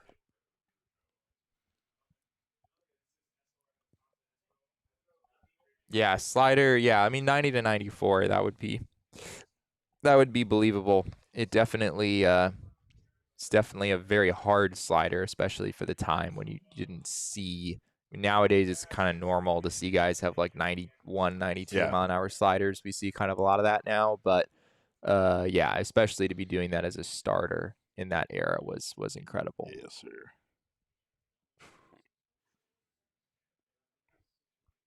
I wish that is one, like, I have no recollection of Randy Johnson pitching. I have zero. I vaguely remember like listening on the radio when he pitched like toward the tail end of his career and he came back to the D-backs, but I don't remember. I was obviously too young to actually remember anything. It was frustrating to watch a lot because of really. Because he would go out there and regularly give up 2 runs at the most and lose games. All the time, or get no decisions all the time. Right. And it was like there was a period of time where the offense was so bad around him that you were just kind of stifled by it. Like, and that wasn't early on. So again, I think from 99 until we won the World Series, this team was just electric to watch. You know what I mean? Mm-hmm. And not only that, but it was new, so the expectations really weren't there for them to be like, oh man, they really should win a World Series here soon. Like, it really wasn't like that. It was just one of those situations where once the Diamondbacks made that effort to trade away the roster that essentially they'd built the team on and take on guys like Steve Finley and Luis Gonzalez and bring in Randy Johnson and all of that, like, it just took a different direction. And then, you kind of got used to the team being so good. Like, the team was offensively potent early on and stuff like that. And then you start seeing Randy Johnson just be Randy Johnson all the time. And then there would be these stretches where the team just couldn't score anytime. Like, it was almost a joke at one point that the team just did not give Randy in particular any run support. He'd lose games 2-1. He'd, get no decisions because he went out there and threw a, 1-0 ball game all day and then the bullpen blew it, things like that. So. Yeah, I mean, in those peak years, he was 17-9 in 99, 19-7 in 2000, 21-6 in 01, 24-5 in 02. Yeah. But then in 03, he was 6-8, and 04, he was 16-14. Those are specifically the years I'm talking about. So we got spoiled early on, right? And then next thing you know, you're like, dude, we still have one of the best pitchers in the game, even though he's like almost 40, and this team just refuses to be able to give him any run support. Yeah, the 99 to 02 era of the D-backs, that was pretty spectacular. It's the only time the Diamondbacks have had sustainable success in their whole franchise. Sure. Right? Yeah. I mean, it's after that run, it was 2007, which was sort of a one-hit wonder, and then 2011, one-hit wonder, 2017. Yeah. And now they haven't made the playoffs in 6 years, and they're trying to get back there this year. And if they do, you hope it's not just a one-year thing. Yeah. It's something they haven't been able to figure out for 20 years now. And that's something that's very possible with the roster that they have now, right? You have a lot of key pieces that are, older or that might move on from. We talked about being on somewhat of a limited time frame when it comes to Zach Gallen, most likely, right? Yeah. So, but outside of Zach Gallen and a couple of the veterans that they have, this team has a core now, and it's a young core that match it, like they match up well, especially when you take a look at Corbin Carroll, Gabby Moreno, some of these other guys, Geraldo Perdomo. Like, these guys are all the same age. They're all under about the same amount of years of control for this team. So that sustained success is very possible. I still remember the interview I did with Travis Lee, who was one of my favorite Diamondbacks of all time. And it was very eye-opening for him to kind of tell me about some of those expectations early on, and that they were set in a way of kind of making this team take its time to get to that area of success, sustained success, right? Like they had covered that with the players, that basically with the players when this was a new organization, that they were going to take their time and things were going to, it was going to be a building process. And then all it took was losing a bunch of season ticket holders for Jerry Colangelo to kind of change the course on that, and basically convince the rest of the ownership group that this city and this particular sports town isn't going to wait around for a team to be good eventually. They needed to try to win now, and they needed to do it to build that, kind of that instant fan base. Right. I don't know. And they did the thing. They did the thing, but there's something to be said about taking your time, right? I mean, there is something to be said for building something that's sustainable. Right, and building it slowly instead of trying to mortgage the future on winning now. And that's something that they definitely did in those early days. Yeah. We're going full-on D-backs history lesson here. I love it. So they have two on, nobody out here with Pavin Smith at the plate. Elizabeth says the 99-02 era of the D-backs was a great time to grow up. Or be in college during. I don't know, whatever. That's growing up. Were you in college during those years? I was in college during those years, yes. I would consider that growing up. I spent a lot of time Were watching you fully baseball developed? and not going. No, I was not fully developed. And did it mean that much more to you because you were like 19 years old when it happened? Yeah, that part, yeah. So that's what I'm saying. Like, I mean, I think sports mean more when you're like younger, especially if you're younger even than I was, because I feel like that's the kind of thing that makes you a sports fan for life. It's like what I've said about the Cardinals. Right now, we're just starting to see people that grew up Cardinals fans their entire lives here in Arizona, but that wasn't a thing for a long time. Yeah. So it was hard to have that same fan base that other NFL teams had when their fans grew up since they were kids. That's all they knew. Absolutely, and I've said this a lot. I don't think I've ever said it really on air, but like in Tucson growing up, we don't want to hear it, Damon. No one cares about Tucson. Nobody cares. You said Tucson, and that was that was the end of the comment. Okay. You can announce this on your watch along. Petey just said, and I quote, "I have been watching people throw it in a circle for the last couple of months. I cannot promise you will not see that." Petey's gonna throw it. Oh wow! It's a big spot here for Nick Ahmed. I like that Jesse just no-sold everything that Sean came out here and yelled and just. I'm just moving right along. Yep. Bases loaded. The Diamondbacks just drew 3 consecutive walks, and Nick Ahmed is at the plate. And Nick Ahmed sort of needs to. I mean, he doesn't absolutely need to get a hit here, but he is. Junior Valentine. Can we get a call a little bit earlier? I know we're on a delay already, but I appreciate you, Elizabeth. Oh, Elizabeth cares about Damon Dog's story. Yeah, you're the only one. You're the only one. Well, it was interesting, but fuck you guys. But fuck, I'll just go fuck myself. Really. Well, it was just you the shouldn't have peppered it in there. It was you just the context. Okay, no, go ahead. No, you're allowed to share, Dan. Yeah, we're giving you. This was in regards to the Cardinals. It was just that it's an hour and a half down the freeway, and there's not a lot of Cardinals fans growing up. Everyone picks their own NFL team. The D-backs and Suns are fairly popular, but for some reason the Cardinals don't resonate with people, even though they are the Arizona Cardinals. You know what I mean? That doesn't happen in a lot of other states. When I was in high school, because we didn't really have a baseball team at that point when I was that young. And I will say that there were a lot of people that just picked their teams, especially when it came to baseball. Like I would go to my high school, and I swear to God, every single kid that was wearing a baseball hat was wearing a different team. I don't even think at the time people were picking hats based on teams they like. I just think they were like, "Ooh, a red hat. I'm gonna rock this Cardinals, St. Louis Cardinals hat or whatever." But are we allowed to talk about this baseball game now? Are we? Is that? Are we allowed to do that? I don't know. So Nick Ahmed has struck out, and the Phillies are going to the bullpen. Bases loaded, 1 out. And Ahmed entering, I don't think this is updated for that at bat, but entering that at bat, Ahmed against lefties, right? The pitchers that Ahmed is in there to face day in, day out. He is 10 for 49. No home runs, hitting .204 with a .220 on base, a .245 slugging percentage. Pretty much all singles there. And against righties, Derek, Nick Ahmed is hitting .323, .382, .484. It sort of feels like they've got this platoon thing backwards. I know that history says otherwise.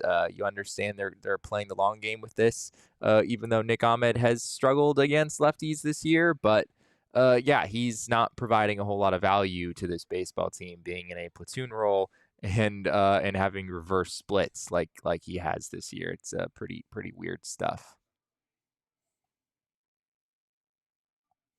And his numbers overall for the season are also not great at this point. That dropped his OPS down to 601. He's hitting 241 with a 601. We're all OPS. done with this guy. Yeah, it's pretty rough. Get him out of my life. You need a backup shortstop on the roster, but I mean, the D-backs really wanted to, they could probably find a way to have someone else fill that role. So yeah, Blaze Alexander's hurt right now, but yeah, he would definitely be a good candidate for something like that. Gabriel Ferreira says Perdomo shouldn't be a utility guy. You're absolutely right. Yeah, it's kind of funny. Like Perdomo is like literally in the top 15 or 20 in the league in WAR. Mm-hmm. Like literally, he's like one of the 20 best players in baseball through the first 50 games of the season, which is wild. But on Fangraphs, at least, he doesn't even show up on the list because he doesn't have enough. He doesn't have enough plate appearances. Appearances, yeah. So yeah, it is. I mean, it's funny to have a player in that, and we're not saying Geraldo Perdomo is actually going to maintain that pace. At least I'm not saying that. He's absolutely saying that. Don't let him tell you anything that otherwise. Was a bad swing. Yeah, that was Dominic Fletcher. I gotta say, Derek, things aren't looking quite so Mike Piazza-esque for our prized Italian baseball Joe player. DiMaggio might have an edge up on him just a little bit as just the greatest in these Italian last few games, baseball player to ever live. All right. Damn, bumped all the way down to 3. Yeah. Well. Yeah, we have Jose Herrera up. Faj, put that 0 down off of your face, you monster. Yeah, man, that's are you guys gonna scream at him? I know he's back there looking at game day. Bases loaded, nobody out. The Diamondbacks do not score. That is tough. I just know this team's success. I mean, that was a miserable. Like you had Nick Ahmed in there against a righty, and then you had Dominic Fletcher against a lefty, and then you had Jose Herrera. So I mean, that's a pretty tough run of this lineup. I have seen Nick Ahmed play for my baseball team for a third of my life. I'm done. I'm done. It's a lot of your life. It's a lot of my life. I think it's more than a third, isn't it? I mean, this isn't like 8 years. This is 8th year. 10th. I This think is 10th. Yeah, I think so. I think it was 2014, right? Yeah. Let me confirm that. Yeah, 2014. What is that, like 3/8 of your life? Oh God, brother. Yeah, that's a significant. It's even worse. It's worse than I thought. Yeah. I mean, he hasn't played that much the last few years necessarily, but good. Yeah, it's tough. You'd like to think there might be a job out there for Ahmed. I think he'll have no issues finding a suitor in the off season, just given how good of a defender he still is. But the bat has been pretty rough this year, to say the least. And on the defensive side, he's made some pretty big mistakes. Like I know that he's not. There have been a couple big spots. He's not up there like just like making errors all over the place. He's generally still a good defender, but like they've been big errors, you know. So it's they stick out to you more and make you even want them on the team less. There have been some rough moments, and yeah, you're right there in the comments. His best OPS plus is 97. He had like a nice little run there of 2019 and 2020 when it was 93 and 97. He was a pretty good player then. If you're playing like elite level shortstop defense and you have a 95 OPS plus, then that plays. But he hasn't been that player for the last few years now. Joe says, how's the over supposed to hit when you get no runs after loading the bases? It's a good point. Yeah. We're making Connor do math. Connor says Nick Ahmed has been on his team for nearly 45% of it. That's awful. I mean, Nick Ahmed has been a part of some pretty good Diamondbacks teams, but Jesus, Jesse, I would hope so. He's been here for a decade. That's fair. He was on that 2017 team. He was on that 2018 team. I want no part of what's going on the Coyotes show right now. No. Oh my God.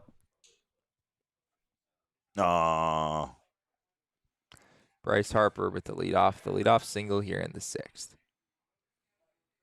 It's got 81 pitches, so the leash is probably somewhat long to get out of this inning with a 5-run lead. But I would say so. Yeah, probably try to get him through 6, and then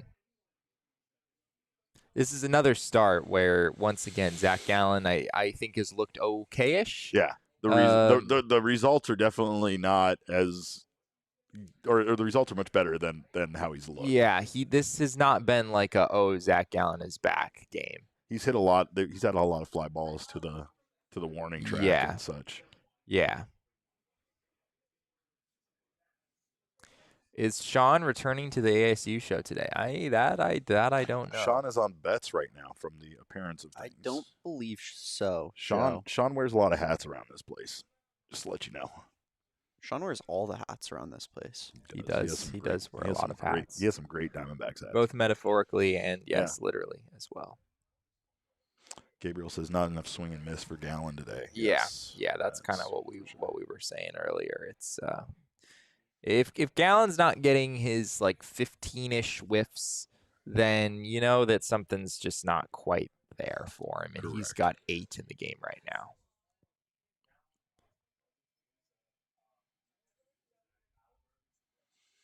He has not gotten a single whiff on his fastball, which is not going to be a huge out pitch for him, but none on the fastball, none on the changeup. When he needs Knuckle a swing curve? and miss, it's all the curveball and the slider cutter right now. Slutter. The slutter. Yes, there you go. I got him to say it. Yes. I talked with Zach Gallen about that. He said that apparently one of his friends called the pitch a slutter. And so when the Braves, I think were the Braves the team that put Slutter like on the ballpark screen, like this season at one point. You don't remember that? I think it was like a pretty big story. Everyone was going crazy because the Braves actually called a pitch a slutter on the screen in the ballpark. And Zach Gallen told me that he was a little bit angry about that because his friend is the one who cued that term. Apparently, I don't remember what his friend's name was. So he's saying like his friend actually coined the term. Slutter. Coined the term. That's the word I'm looking for. Yeah, Zach Gallen believes that he and his buddy, they're the ones who started saying that term before. No chance, dude. No chance that they were the first ones that ever said that. That's fair. That's fair. Yeah. Not after learning. It's pretty low hanging fruit. Yeah, I mean. Right. We came up with that. No, you didn't, dude. But the Braves definitely didn't come up with it. That we can say for sure. I don't know though. Do you have to come up with it in order to put it up on the screen? I don't think so. Unless the Braves claimed, "Hey, we came up with this." We got like the slurve, right? That's another name of a slider curve, and you got things like that have come up recently. Yeah, gained popularity in terminology, even though they're not a real word or a real pitch. There he is. There's the guy. Problematic troublemaker. There you go. Austin Adams. Is he missing spots with the fastball or just not getting swings? I mean, there's been a lot of balls in play. Yeah. He has 13. Well, yeah, I mean, it's 22 swings. It's 9 foul balls and 13 balls in play. So, have you guys seen Sandy Alcantara's record? Not great. Yeah, he's not off to a good start. That's pretty bad, man. The Cy Young winner has fallen upon hard times in Miami. So, what's the deal with that? Yeah, I don't know. What's his deal? I don't know. I mean, what's the deal that with was him? That was the one. Seen anybody? Yeah. Is he single or what? Hello, Max. Hello, Max. Yeah, let's hold hands. That way, I just want this. Yeah, I just want this to be on camera. Yes. Come on, Blue. I think the umpire said he swung. The home plate umpire. Is Oh, what okay. I'm trying to say.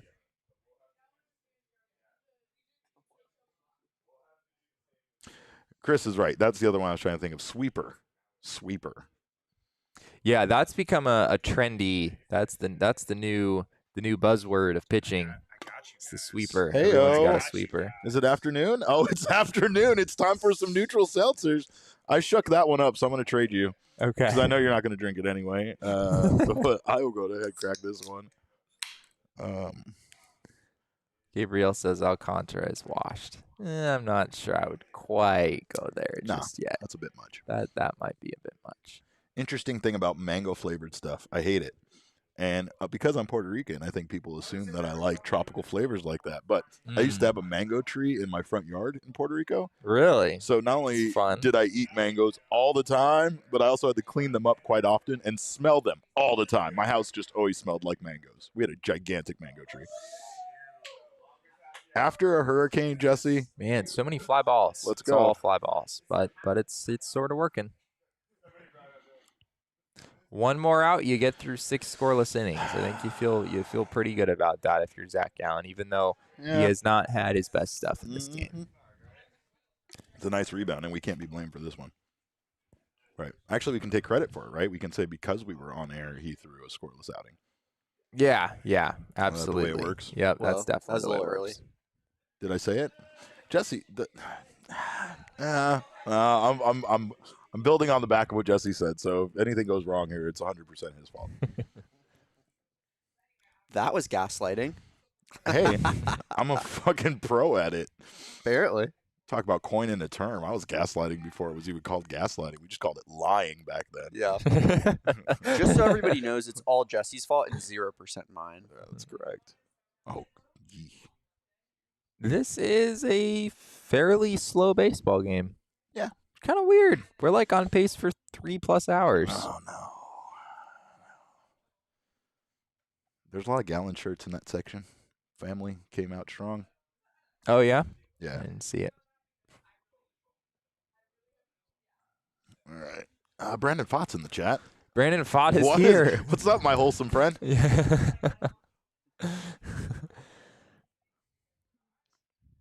Yeah, he is still making it work for sure. Yep. And that's, like he said there, he said, Gallen clearly doesn't have his great stuff, but still making it work. Sign of a great pitcher. Absolutely.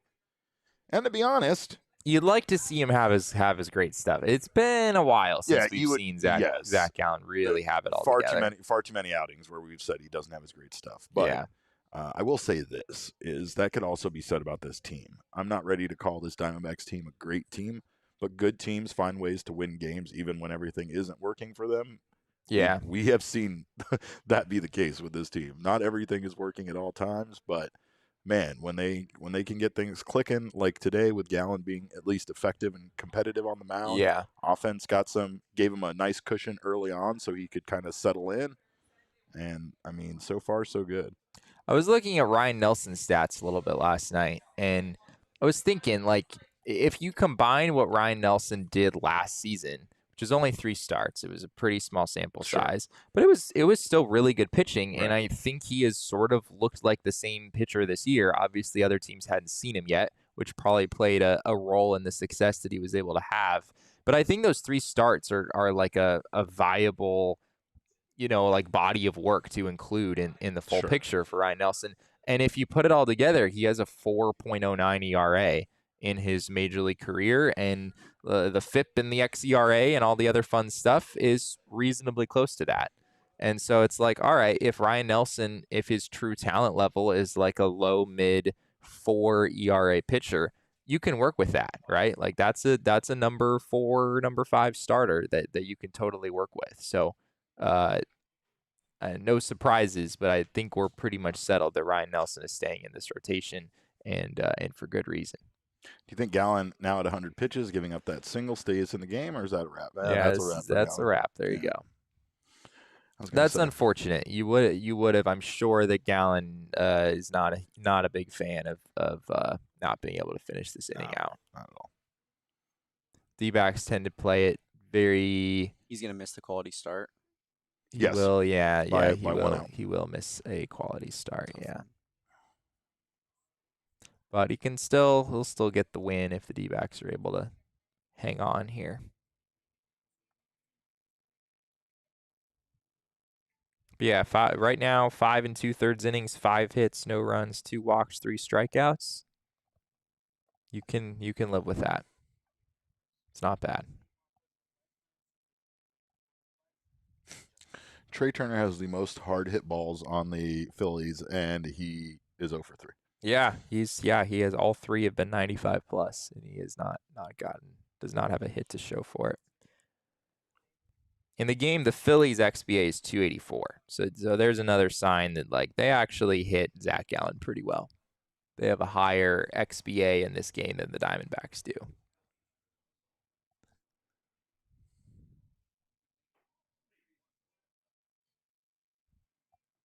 Yeah, I mean, part of it too is just D-backs are really careful with Zach Gallen's pitch counts. Yeah. Well, Zach Gallen will be the first one to tell you that he's careful about his pitch counts. Yeah, I think that's definitely a two-way street.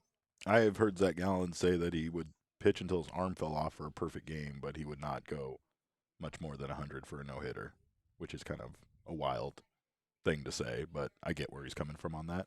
It just shows the importance of a no-hitter versus the importance of a perfect game to these guys. I think to fans, we kind of view them like, yeah, obviously one's better than the other, but they're still both incredibly impressive and something we would love to see our starting pitcher achieve. Oh, that's Zach Gallen's mom. Yes.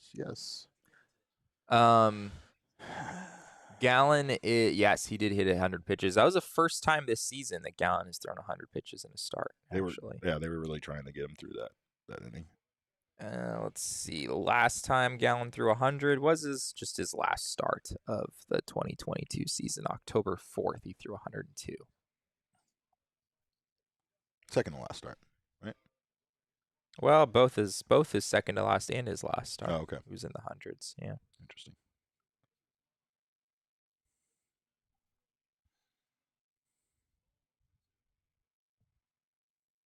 So hopefully Ginkel is able to keep this from getting interesting, and we don't have to see the D-backs try to protect a close lead without their 2 main back end guys that we assume are down today.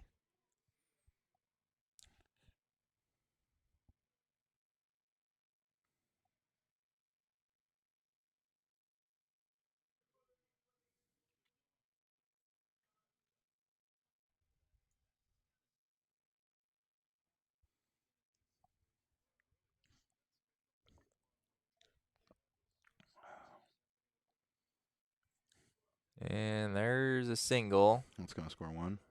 And brings Bryce Harper home. Oh, and they should have had an out at third base there. That's unfortunate. Good throw. Yeah, Cody Clemens definitely should have been a dead duck there at third base. Chrissy's asking when we go pee. It's been 2 hours. I might need a bathroom break fairly soon. I was kind of wondering the same thing myself, if I'm being honest, Chris. When do I get to use the bathroom? I'm going to call for a reliever right now. Need the lefty. We get Sean to pause out here. Pick up the bullpen phone. Jesus Christ, he can't see the signal. I imagine Brandon Marsh smells like mildew all the time. That's just what. I know he's not actually that wet the rest of the time when he's not playing baseball, but I just imagine he smells like a mildewy bathroom.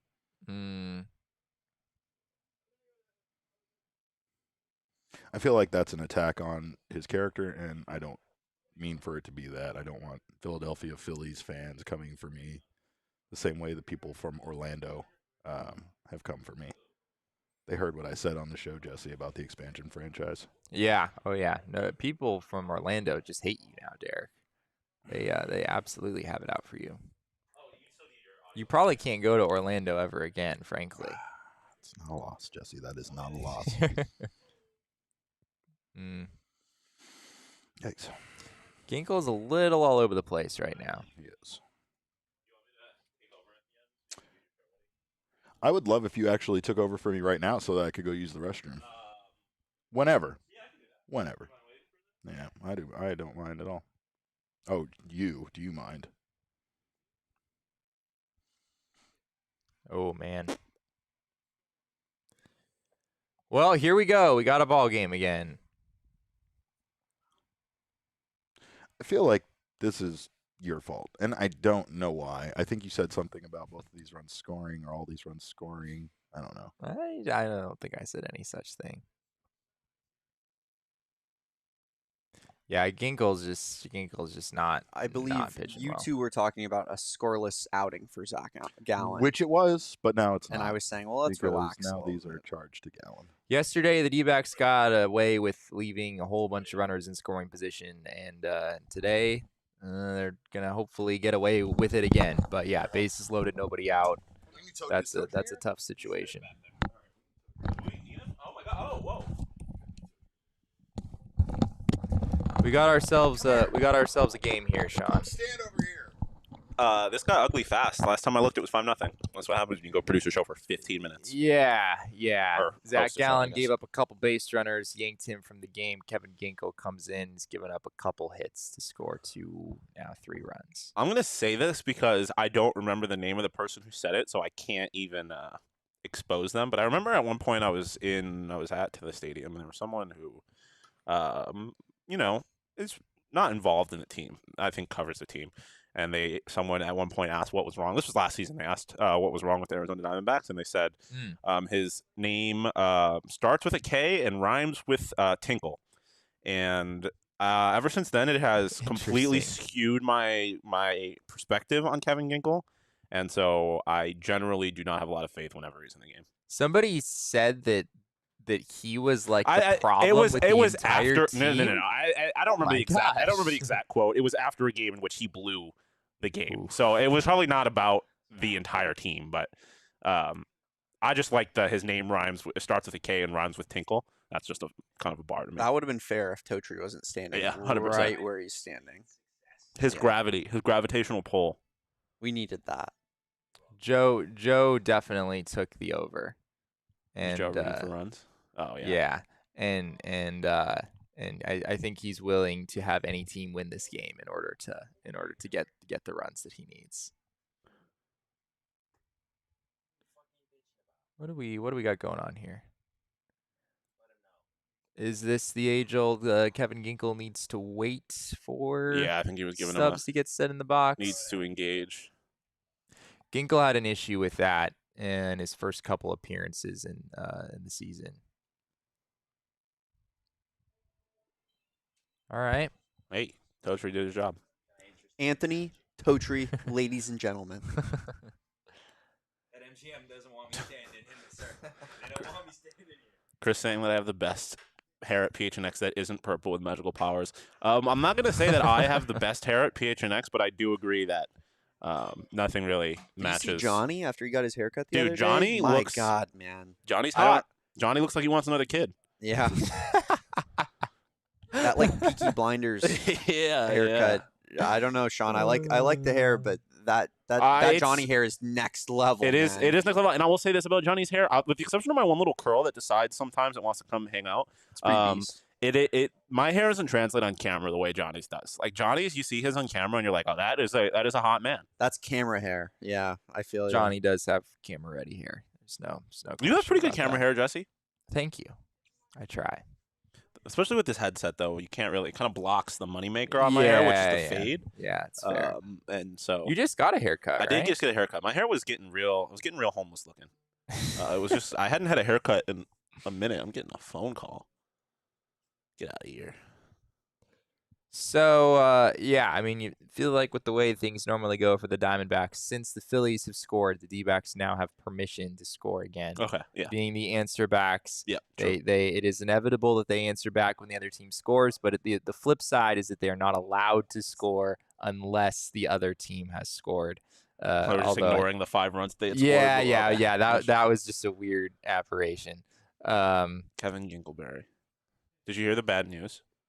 What? Timmy bad Turner's news? dad has been charged with 350 years in prison for the murder of Dinkelberg.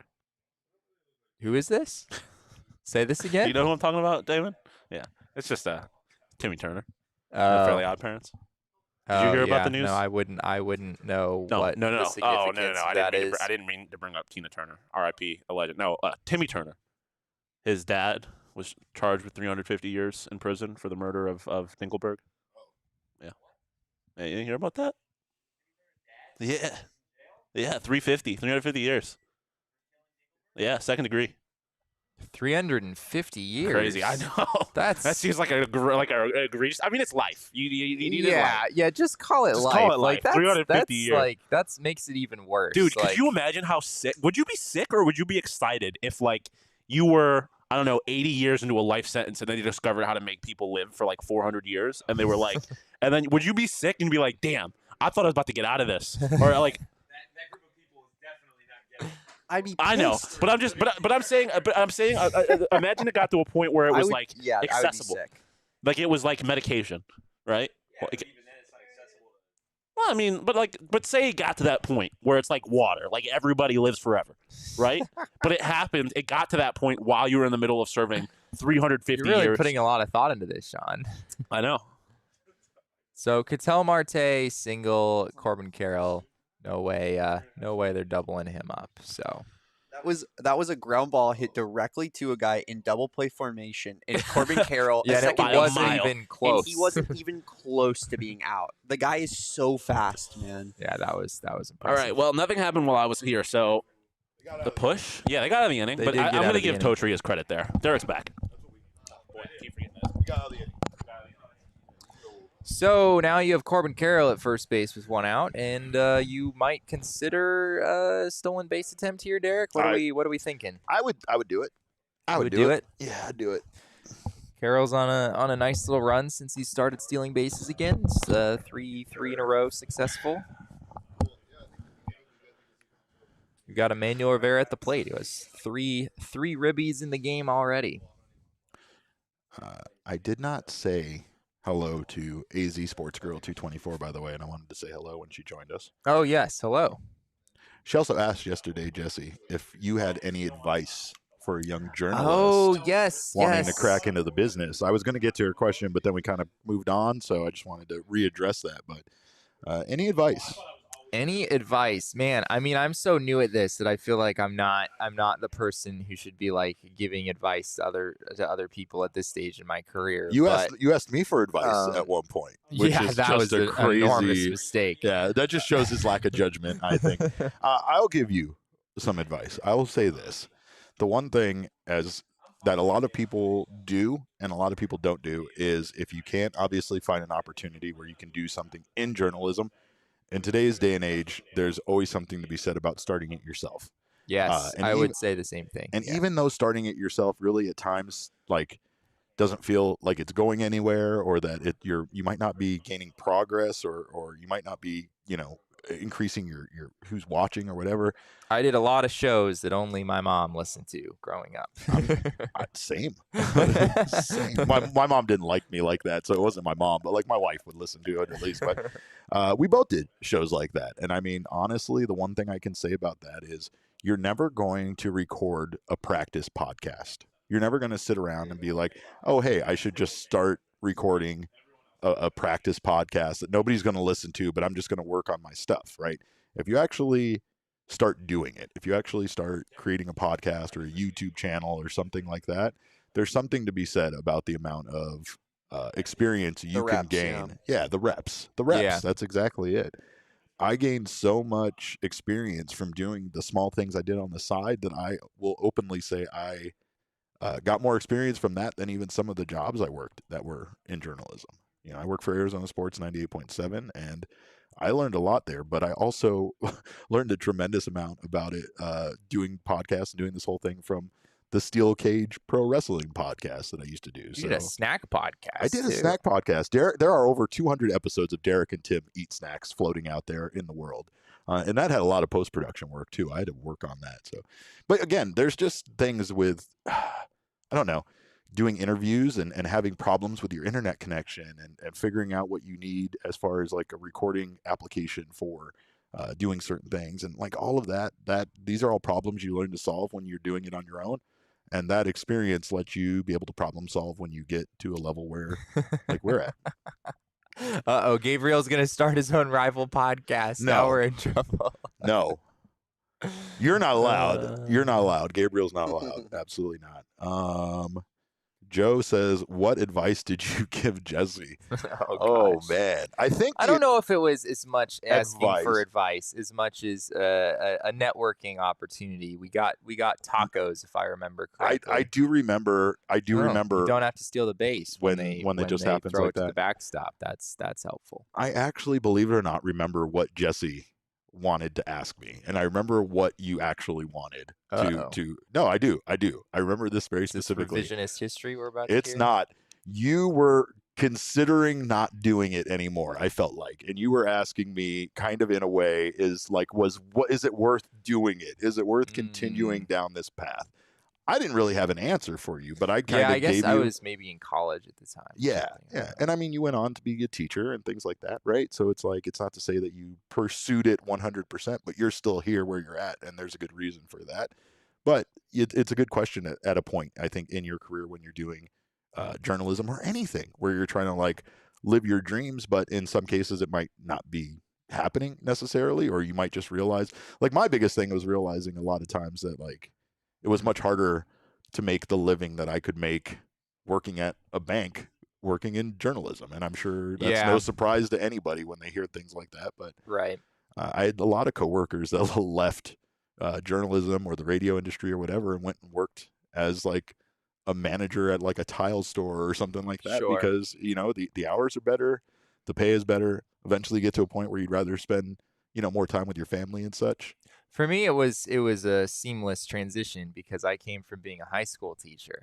So I was, you know, fully used to working sort of crazy hours and, you know, kind of having work control my life a little bit more. Sure. Yeah, that makes a lot of sense. You also have a period of time where you have no choice but to work all the time, and then you have like a break during a period of time of the year because your thing that you do is on a break. They're right? both sort of like semi-seasonal jobs. It is true. Not around here.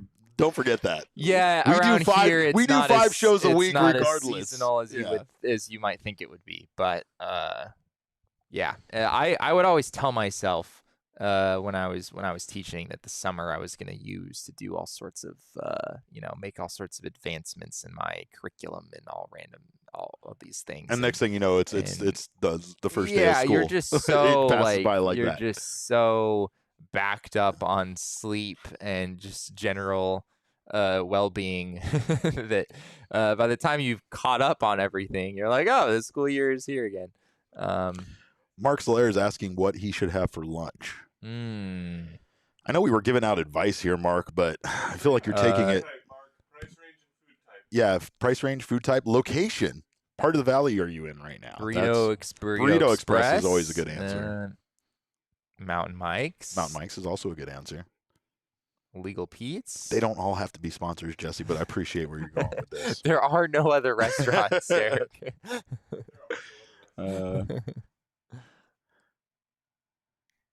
Yeah, doing what we do though is a total blessing, and it is something that, you know, I very much try not to take for granted. So I wish if I knew when you and I had that meeting that we would be ending up here. Yeah, I wish I was a little bit more confident in telling you to like stick with it, because I think I was also in a similar position, right? I would give myself these kind of like 5-year gaps. It's like you're asking the wrong guy, man. Yeah, I'm ready to walk away myself. Oh man, I had Canes last night. I will confess, and it actually was not. They made there were multiple things wrong, which is not an experience I'm used to having at Raising Cane's. Were the chicken tenders small and were the fries soggy? No, the fries weren't soggy because because every time I go to Raising Cane's, I don't take it home with me if I'm not eating inside, which I normally wouldn't. If I'm going through the drive-thru, I will just park and eat it there. because that's when it gets soggy. You're a maniac. You let it sit in that little styrofoam box, then all of the steam, that's what makes the fries soggy. So you can't do that. It is a significantly different experience eating Cane's after it's been sitting in that box for 15 minutes even than if you just eat it right away. But yesterday the lemonade was a little off, and they sort of messed up my order in a minor way. It wasn't anything big, but it is a pretty great choice. The last day of my daughter's school, we went to McDonald's because that's what she wanted, of course, because she's 12, and it was very busy. It was a very busy day at McDonald's, and I got some of the worst chicken nuggets I've ever had. And the only reason why they were chicken nuggets are just the McDonald's chicken nuggets. I just can't do it. No, they're so fake. I love the McDonald's chicken nuggets, but they weren't fully cooked, obviously, because of how busy they were. They were like expediting the cooking process or whatever. But a non-fully cooked chicken nugget is quite possibly the worst thing in history known to mankind. It's so terrible. I still ate all 9 of them or 10 of them, but I didn't do it happily. So Christian Walker sort of continued the thing with him not being able to hit with runners in scoring position. He strikes out 2 on 1 out, now 2 on 2 out, and the D-backs are pinch hitting one Josh Rojas in the game for Evan Longoria. Why does he stink so bad? Runners in scoring position. It's pretty unreal. Yeah, it is a little odd. Jan with some great advice to AZ Sports Girl. Jan says, start with what you know. AZ Sports Girl, a female perspective is always fresh. Just be authentic, but that's how you connect with your audience. Yeah, that's a big part. If you're like trying to change yourself in like a significant way, then it's probably not going to work. You're not going to be as good at being that person as you are just being yourself. Can I just say, I know I'm not Jesse or Derek, but I went through 7 years of journalism school, and I went through 3 years of journalism school, and I got a minor. Yeah. So Damon is way more qualified to be. Well, not from a real world journalist, but from journalist school, yes. And yeah. I will say that my biggest regret is not putting myself out there enough when I was in undergrad, particularly. Take as many opportunities as you can to get on as many platforms as you can. Yeah. It helps you build connections, and it helps you just get the necessary experience that Derek was saying earlier. Yeah. So just really put yourself out there. If you're like, it might feel like you have a lot going on in your life, but that's kind of the industry. You have to balance it. What we do is fun, but it's also time consuming. So you have to know that when you're getting into stuff. But I think some people do a really good job of that, and they typically have pretty successful careers. So you got a nice little hitters count here, Derek. Second and third, 2 outs, 2-0 on Josh Rojas. The answer back's gonna do the thing again.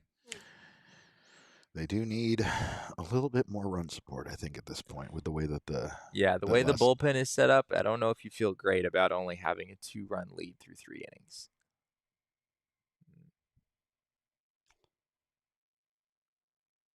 Cogs and his mom went to Chili's last night for that triple dipper. Elite. Groundhog Mama, would you like to give us your rating of it? Yeah. Derek would very much like to know what you think. I'm pretty sure Cogs changed his Twitter handle to Triple Dipper Cogs, so I think I know how that went. I don't need a review. I'm pretty sure they enjoyed themselves. It's his new personality trait. Yeah. I like baseball and I eat Chili's triple dippers. I mean, I like triples and I eat triple dippers. It's that simple. Big fan of triples. One right now would be great. that screenshot that Susie Hunter has of She's a fucking monster. She's a criminal, and I've already reported her to the police. Yeah, that's really a tough shot of you, Derek. She should have. She got me. She should have been more considerate. Look, she'll be served papers in court. I mean, Max had to go blow it up and make me into like a whole thing, so. Josh Rojas loads the bases, draws a walk. Where is Max? Is he here? Because I want to call him an asshole to his face for what he did on Twitter 50 minutes ago. So, Pavin Smith up with the bases loaded, 2 outs. Oh, just who you want. Ye of little faith over there. It's called That's the reverse that's Palm Beach Gardens' own Pavin Smith for those keeping score at home.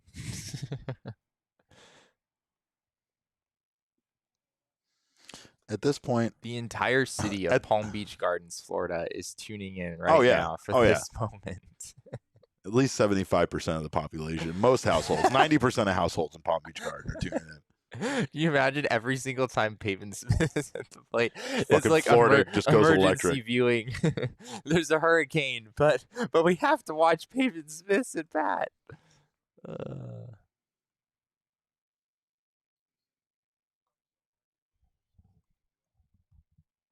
All right, 2-0 on Pavin Smith. We got another hitter's count here.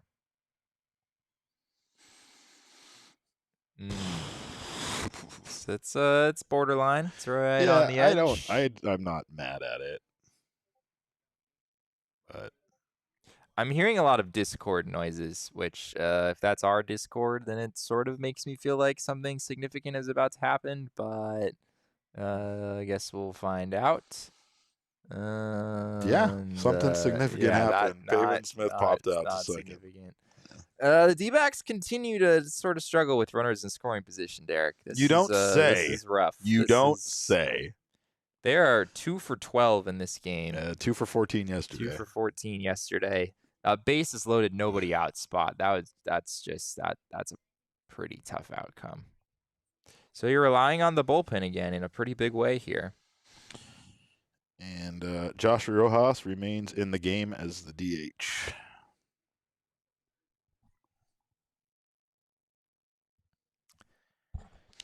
I mean, I guess that's sort of how it had to happen, right? Said defensive switch is what they put it as, though, and that's kind of funny to me. Pavin Smith did not get it done. That is correct. Brett is somewhere screaming where Smith is from right now. I can hear him. You're right, Mark. Yeah, I don't get swinging there either. I really don't. Yeah, the pitch he swung at was not a good pitch to swing at. He was kind of tied up on a cutter. More importantly, I feel like the idea here is when you have bases loaded and you have a pitcher that obviously is struggling to hit the strike zone, why wouldn't you just kind of keep that bat on your shoulder a bit longer? I don't know. I mean, I know hitters are going to hit. Hitters want to hit. Hitters want to hit more than they want to walk, but it would appear Kevin Ginkel is coming back into the game. Yeah, I only threw 12 pitches, so I guess it sort of makes sense. Does it? I mean, they're pretty thin. I know. They're pretty thin, at least in terms of the the guys who are the high leverage guys. So Ginkel's kind of gonna have to step up a little bit. He hasn't pitched since Sunday, 2 innings on Sunday. So they've made Kevin Ginkel into a little bit of a 2-inning guy. 2.2 innings on May 9th, 2 innings on May 16th, 2 innings on May 21st. He hasn't thrown less than 2 innings since May 7th. So you might see Kevin Ginkel potentially go even more than just this inning. Just to give you an idea how far behind we are, Kevin Ginkel in reality has already pitched 4 pitches, and that was the first one we saw on TV. Okay, you're doing the thing again? We're playing this game again? All right. Oh, I've been playing this game the whole time, Jesse. I never stopped.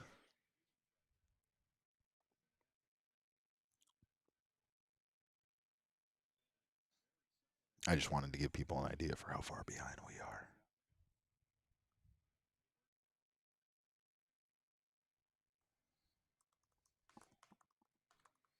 Yeah, just tough day for the offense. D-backs just haven't gotten much going, and there's a single to start the 7th inning for the Phillies.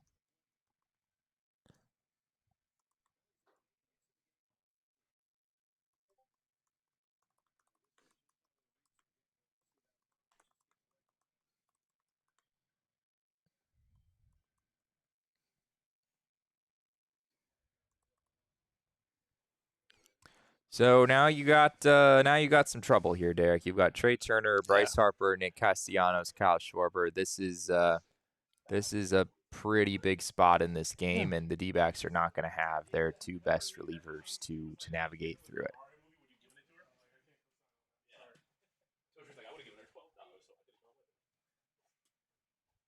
This goes back to yesterday's game too, honestly, because if you're able to come through in some of those spots yesterday, then come on, fellas! One of you should have gotten Rivera's that ball, man. Yeah, you can't let the gotta- catcher at that somebody's gotta angle get get that. That's ridiculous. Yeah.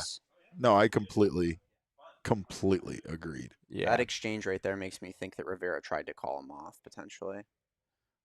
Well, he was there first, but you're right about that angle. Like at that point, Rivera. Yeah, it kind of looks like they're both reaching out for it. Not good communication. That's such there. a hard angle for a catcher, though. Yeah. A third baseman, that's a routine. Yeah, that's tough. You could definitely have used that out. But yeah, it goes back to yesterday's game, where if the D-backs are able to scratch across a few more runs in some of those spots where you had runners in scoring position and nobody out, maybe you wouldn't have needed to use, Andrew Chafin and Miguel Castro in order to get through that one. For sure. And you'd have them available today. So boy. But yeah, Ginkel doesn't look quite at his best here today.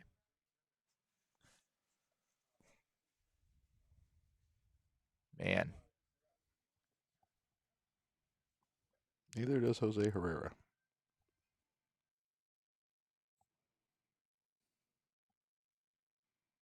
Yeah, Jose. I mean that's not an easy block, but it is a somewhat reasonable block to make.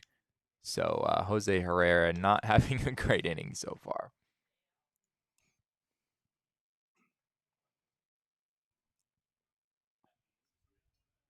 Got him. Get the strikeout. That's big. Man, Trey Turner is just really in a tough spot right now. Yeah. The Dodgers never make the wrong choice. It's nuts, dude. Well, I mean, yeah, I mean it's obviously not just about this year, which I guess for the Phillies makes it even scarier that it's an 11-year deal, not a 1-year deal with Trey Turner. He'll probably figure it out, but if he was on the Dodgers, he'd be hitting 350 right now, and he'd be the starting shortstop in the All-Star game. Right.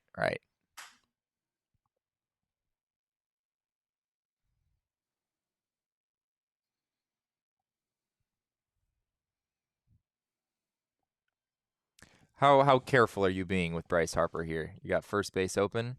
Yeah. I mean, but you also would be putting the tying run on base. Yeah, I'm not going to intentionally walk him, but I'm also not going to give him anything to hit. I feel a little bit better. Go after Nick Castellanos. Castellanos. Yeah, I'd go after Castellanos. Wonder if you bring in a lefty for Schwarber when the time comes. It doesn't look like we've seen anyone warming up at this point. I would definitely have somebody warming up at this point. I mean, walking him is not the worst outcome here. I agree. It's not the best, but it's also certainly not the worst.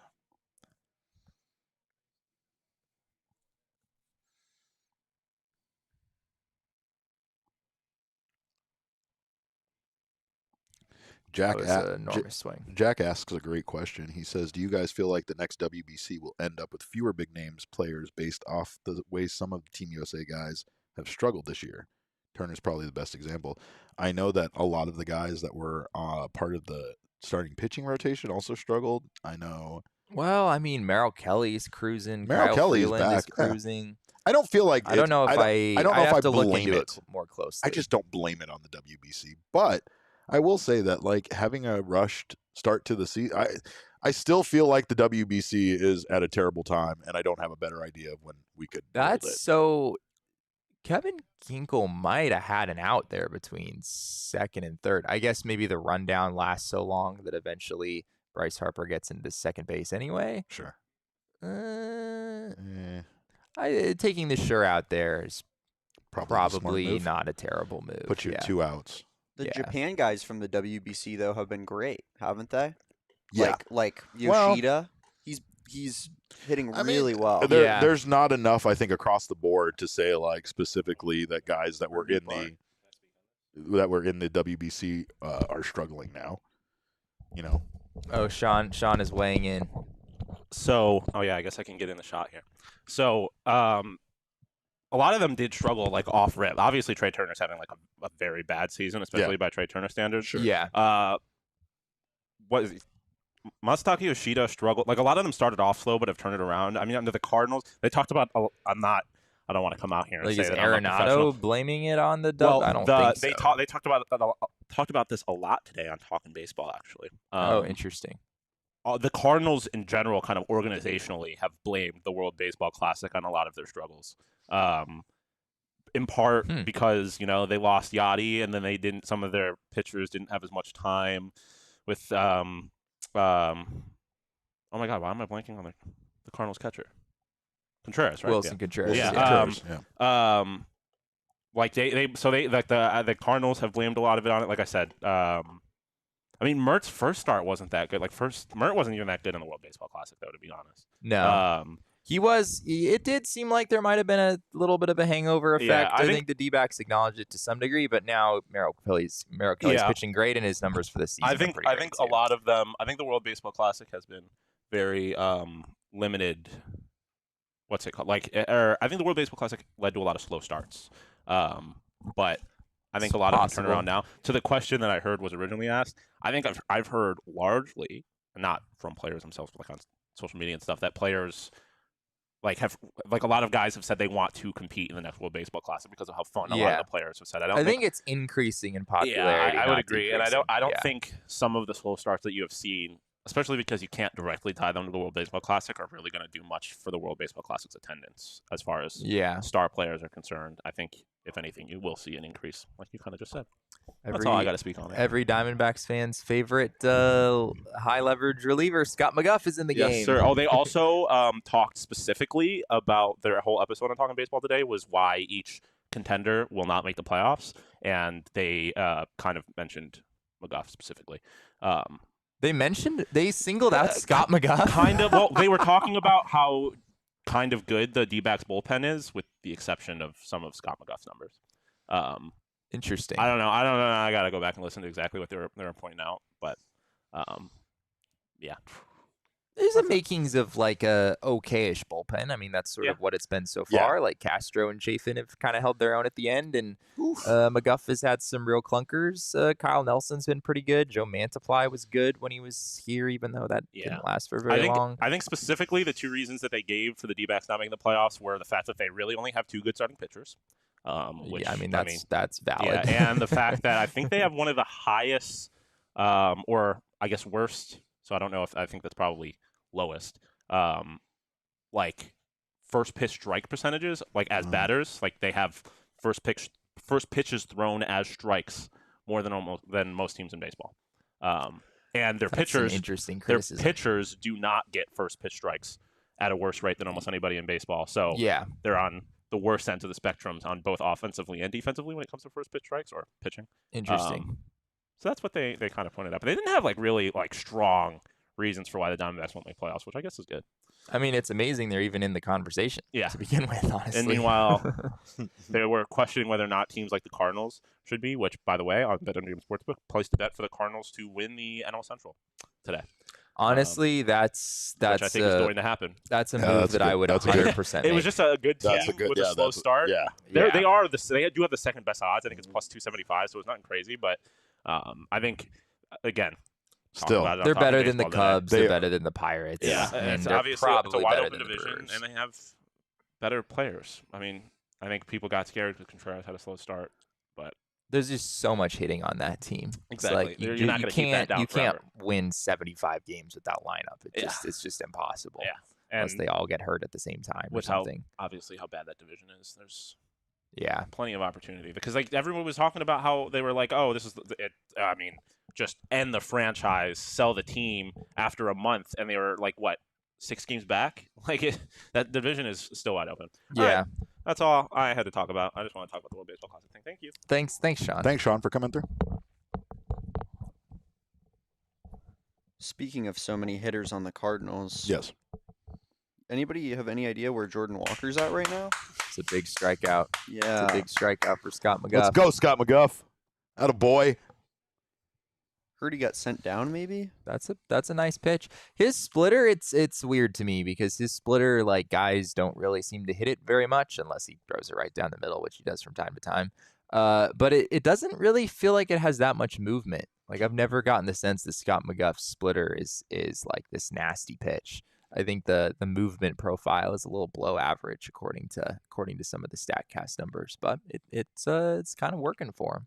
So after having an historic hitting streak to start off his career, Jordan Walker, it has been sent down to AAA. And I think he was sent down to AAA a while ago. Yeah. I was just answering his question, or he brought it up, so I was just answering Damon's. Right. Yeah, Christian Walker or Jordan Walker. I wrote about him a little bit today in my Rookie of the Year piece. Is someone that you kind of have to acknowledge as like, yes, this guy could come back up at some point. Absolutely. And make some noise, but he is pretty limited by. I didn't realize quite the liability that he was going to be defensively, and that's definitely, for voters looking at WAR or kind of a more wholesome view of the player than just the batting average and the power numbers and whatnot. That's going to make it pretty hard for a guy like Jordan Walker to compete with Corbin Carroll or James Outman, who. Neither of them have been outstanding defensively this year, but they're bringing you a lot more in other aspects of the game than Jordan Walker will. But yeah, still, it feels like he's not much of a candidate at this point. It's 12:50. We got 15 minutes until we hit the 3-hour mark, and we are in the 8th inning. Jesse. Yeah. Will this game be over 3 hours? Oh, 100%. Yeah. 100%. I mean, it's 12:50. Yeah, we're like 15 minutes away from it being a 3-hour game. That's what I just said. Unless we finish 2 innings in 15 minutes. Let's go. It's, I guess it's possible, but Jesse not loves 3-hour games. It's his favorite thing.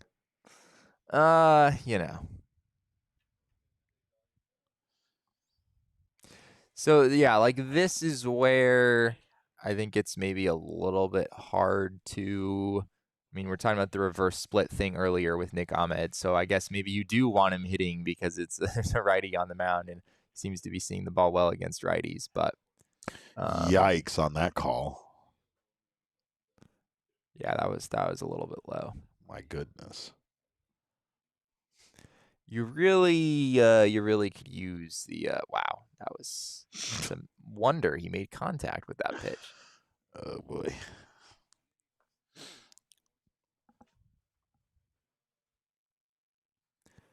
You feeling an insurance run here, Derek? What's the vibe?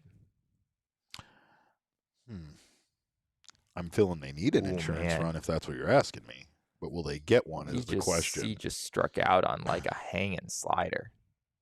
You got Dom Fletcher and Jose Herrera. I'm going to say that will they go 1, 2, 3? That's what I'm going to say. I'd like to be more positive. Wow, or I guess it was a cutter, but yeah, that was not a great pitch there.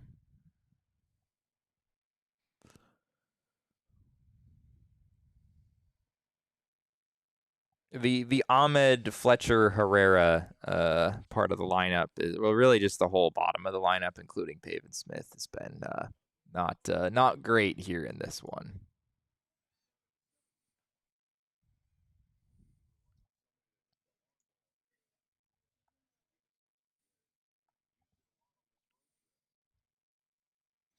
Cog says Perdomo may be the shortstop of the future, like he isn't already the shortstop of the future.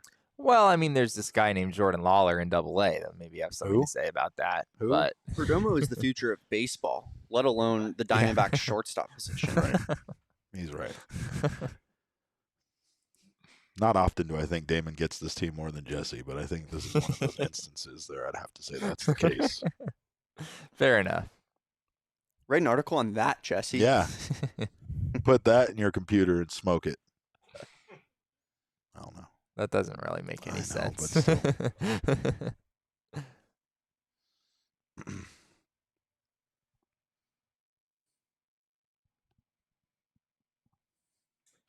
Baseball is my favorite sport because baseball is the only sport where brands like Franklin and New Balance have any kind of street cred. I guess basketball kind of gets New Balance. Yeah, New Balance is big in the baseball world. Yeah, could you imagine an NBA player sporting Yes. some like New Balance tennis shoes? New Balance is kind of making its way back into NBA, but Really? like you think about this, it's New Era, Majestic. I guess it's not Majestic anymore, is it? It's Nike now, yeah. It's a good at bat. And New Balance, like it's baseball's the only place brands. I was wrong about them going 1, 2, 3. Let's get a big knock from Jose Herrera and get an insurance run here, baby. Wilson. Oh, we appreciate that, Jack. We're glad you're here. It's a fun time. We're gonna be doing this basically every week for the foreseeable future.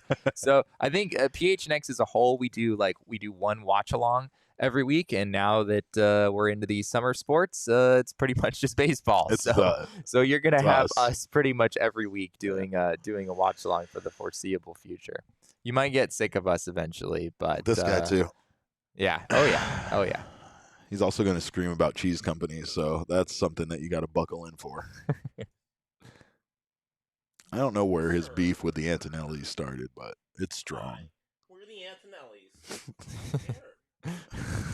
I mean, while we're bashing commercials that we've seen, I'd like to publicly say that I don't think Sweet James can dunk a basketball. No, he can't. He absolutely cannot. He's a why fraud. do you hate delicious cheeses, Sean? I don't hate the cheeses. I hate the atrocities that the Antonellis have committed. I don't hate cheeses. I hate the atrocities that the Antonellis have committed in the name of their cheese. What atrocities? You don't unspeakable atrocities, Jesse. You don't want to know. What the Spark Capital Plus card or whatever it funded is? By, funded by Capital One. They funded the Antonelli's cheese shop and their war crimes. Wow. Yeah, we can't let him on the mic anymore. He can't have one of these. Nothing makes me laugh harder in the world than when Sean starts talking about the Antonelli's cheese shop. It's the funniest thing in comedy. The wildest thing is the trouble that he's actually going to get us into with the Antonelli's cheese shop, because if they're as powerful as he suggests they are, I feel like his criticism is going to put us right in the target of these guys, and I'm not interested in that. Jesse brought up my snack podcast. I pissed off Mondelez International, and I'm still running for my life from them. Did you guys have sponsors for your snack podcast? Like, would they? Oh, we did. My gosh. That was like 2 miles. Dominic Fletcher was out by more than I think I've just about ever seen. I like how slowly and how much he was taking his time to put his gear away and get off the base. That was awesome. Wow. Dominic Fletcher is not fast. You kind of assume he is because he's like kind of a smaller dude who plays center field, but his sprint speed is actually like 30th percentile. Yeah, we were talking about that. It's pretty crazy. And he's a decent weird defender too. Like he gets good reads, obviously. He gets good reads, yeah. His sprint speed's good so low compared to Alec Thomas, but he's still making good plays out there. Right. Jesse, you asked me if my snack podcast was sponsored. I believe. Like did snack companies like come to you? Snack companies did come to us. Yes, snack company. Now, however, in the name of journalism. No, he's right. In the name of fairness and being unbiased, we were not allowed to take any money from these snack companies, but they would. Not any money. Yeah, they would send us snacks. But they're giving you free snacks. Here's the thing. Okay. Our system was a very delicate system called the PER system, where you pick a snack, eat a snack, rate a snack. That's why it's the PER, pick, eat, rate. And then, I mean, how else are you going to do it? It sounds easy, but not a lot of people can get the formula right? Then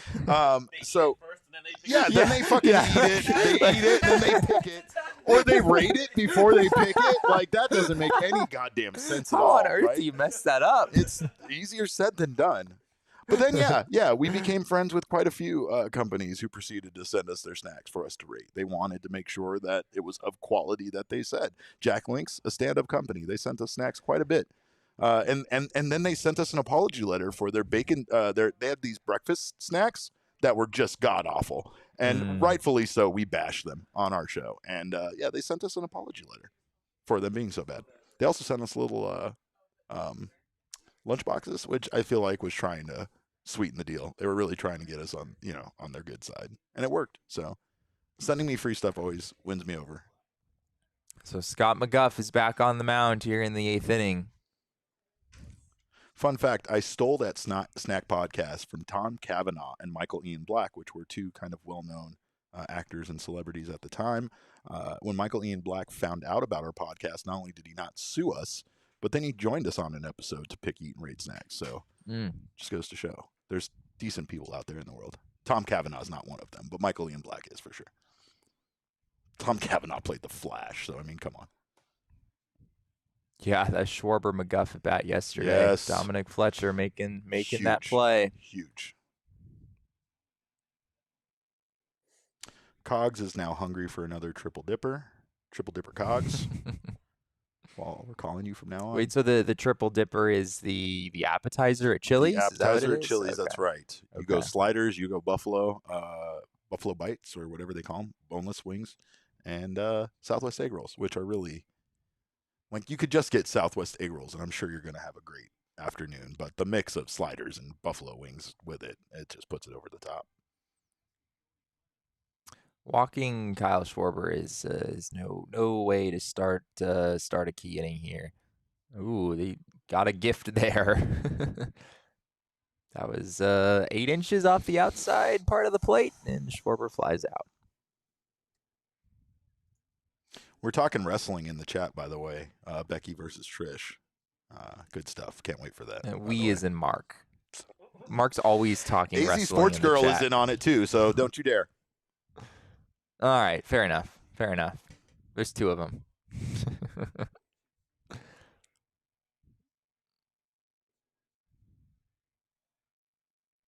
Trish Stratus, Jesse, just to give you an idea, was one of the greatest female wrestlers in the world. But it was from my youth, right? Not my high school days when I was still a young man. So this would, in a way, kind of be like who was a really great baseball player from like 2000, like non-Diamondbacks. Let's talk about best in the league.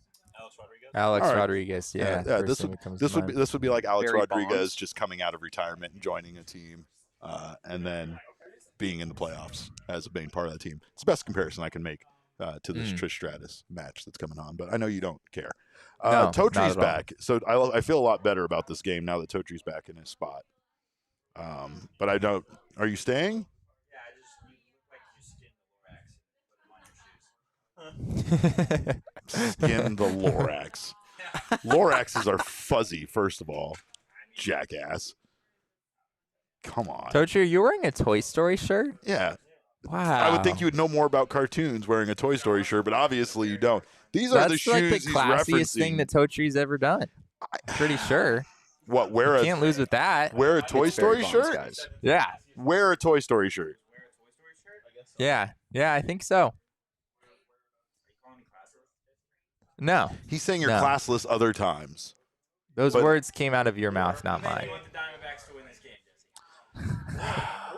Strikeout. Big for Scott McGuff. strikeout for Scott You McGuff. guys all have a lot of apologizing to do to Scott McGuff. I'm just telling you now. I'm trying to, but to benefit you. Oh my gosh. What happened here? What are we doing? watching? What are we doing? You shouldn't be surprised by science Is experiments. this science? Oh, I love science. I love fun science like that. That's great. Apparently. Can I interest you in a third out? I would love a third out. Would you mind? I mean, Just hang on. Just yeah, I mean, no. Hey, first pitch strike. we're on the path to the third out. Just figured I'd bring you home. No, we don't. No, we don't want to bring him home. We want him to get out. Well, Okay. we got a ground out, and not a great throw by Nick Ahmed, but Christian Walker scoops it out. Well, I mean, he's short hop. Then you said it before. Nick Ahmed got it across the deck. So the Diamondbacks have a chance to get out of this game without having to face the middle of the Phillies lineup again. If you go 1, 2, 3 in the ninth, then you're good. But if you allow anyone to get on base, then it's Trey Turner, and then after that it's Bryce Harper and Yeah, Nick you got Marsh, Castellanos Stubbs, and Stott coming up. Yeah. I'm with James. I agree. You're with James? He put down a. D-backs need to put Dre Jameson in the bullpen. Yeah. It's not a crazy thought. Not a crazy thought. James. I don't hate it. I don't hate it. I want to hate it, but I don't hate it. I don't hate it at all. And I just, there's so much that Dre Jameson provides to them in the bullpen, not to mention the fact that it felt like their bullpen was complete when he was part of it, right? Definitely. Yeah, it does sort of feel like if you put, and I mean, it was such a small stint that he had in the bullpen, but if you put Dre Jameson in the bullpen, you get Joe Mantiply back, then you've got some decent depth there, right? For sure. If Dre Jameson is the guy that we saw in that brief stint out of the bullpen, you've got Dre Jameson, you've got the righties maybe aren't what you'd hope for. It'd be Jameson, Castro, McGuff, Ginkel, and then lefties you've got Kyle Nelson, Andrew Chafin, and Joe Mantiply. Yeah, that's a pretty decent group of 7. You'd have one other guy in there too. But yeah, I think you'd feel. I guess Jose Ruiz maybe would be that other arm who's thrown pretty well for them. So. Yeah, like you can see the makings of a decent bullpen. I could see Dre Jameson plugging a hole for them. They're replaying this Nick Ahmed play, I guess, just to show that Christian Walker sort of does that in his sleep. Yeah. Yeah.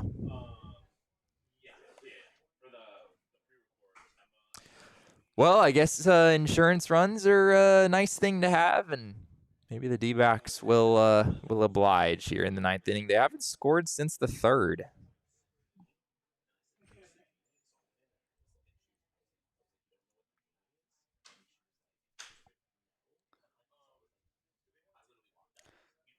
We are at the 3-hour mark, Derek. It is now 1:05, going on 1:06. I feel like every single time Nick Ahmed gets a start these days, we come away being like, not a great day for Nick Ahmed. Like every single time he gets 4 ABs, Yeah. It's pretty crazy.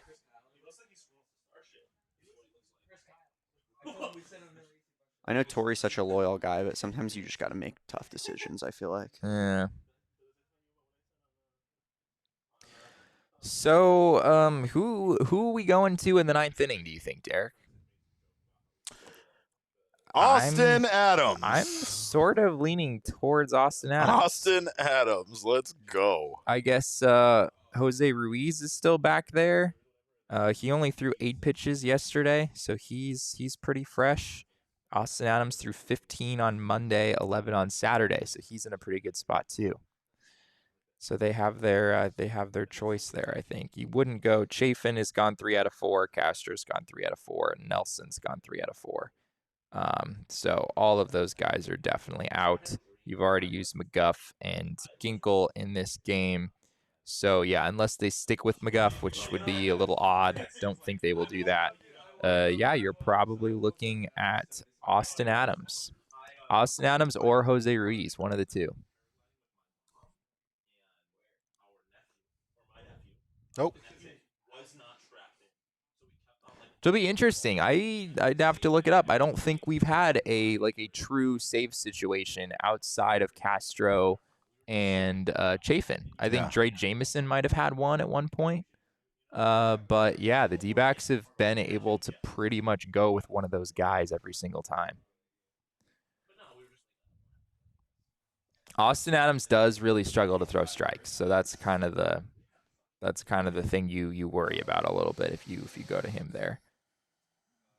Jose Ruiz has genuinely hardly pitched. Like, he threw 8 pitches yesterday, and it doesn't look like he pitched in any of the 4 games prior to that. So Jose Ruiz could definitely go again if they wanted him to. And they have been using him in high leverage situations. Yeah, yeah. I think that would also be possible. Cogs has to go cook dinner, so we know whose fault it is if things fall apart. Should he leave? Normally, we're blaming Cogs for being here in the first place. Is that it? Yeah. Oh yeah, that's Cogs right. has become just blame him for everything if he's times. here, if he's making dinner, whatever Poor guy, it is. Man. Such a loyal listener of the show. Scape Cogs. Right? Oof.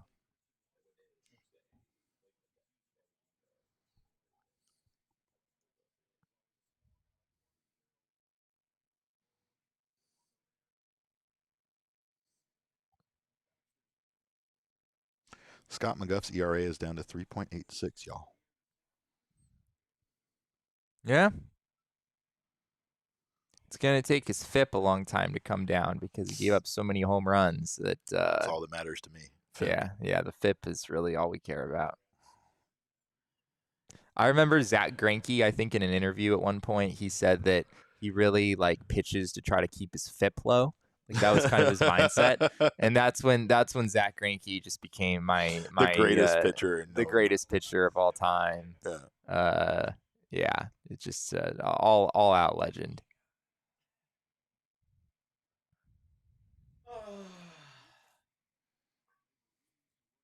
Jose Ruiz, it looks like, is the guy. It really is incredible that Jose Ruiz was DFA'd by the White Sox a few weeks ago, and now he's about to close a game for a pretty good baseball team. Like things change in a hurry.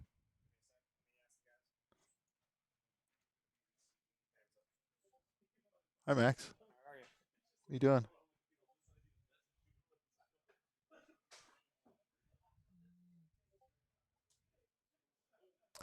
Emmanuel Rivera. He's had some big hits in this game, Derek.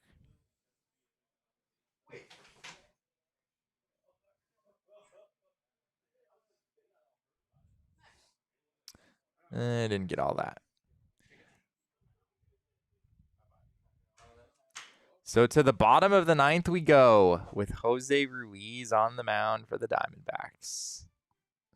Trying to close out the first sweep of the season. You had to say it, didn't you? Had to say it. I mean, I think we've already said it at this point, but.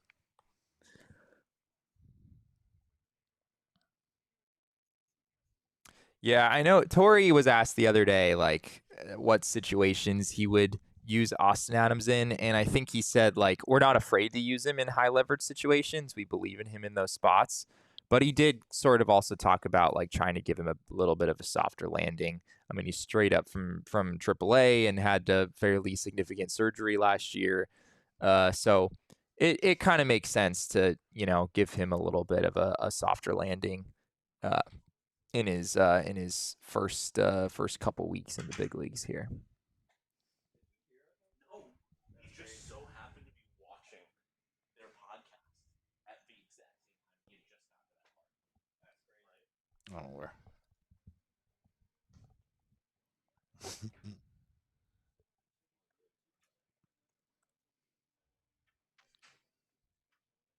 Jose Ruiz this season, Derek, has a 6.65 ERA overall, which is it's sort of crazy because he's still given up more runs with the White Sox than he has with the Diamondbacks.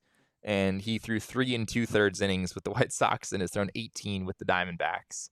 So pretty crazy turnaround there. The season stats won't look good for a while. He would have to continue to pitch really well for a long time. But 3.50 ERA. Since joining the D-backs, 19 strikeouts, only 4 walks, a 3.78 FIP for those who would like to know. So yeah, he's been pretty impressive.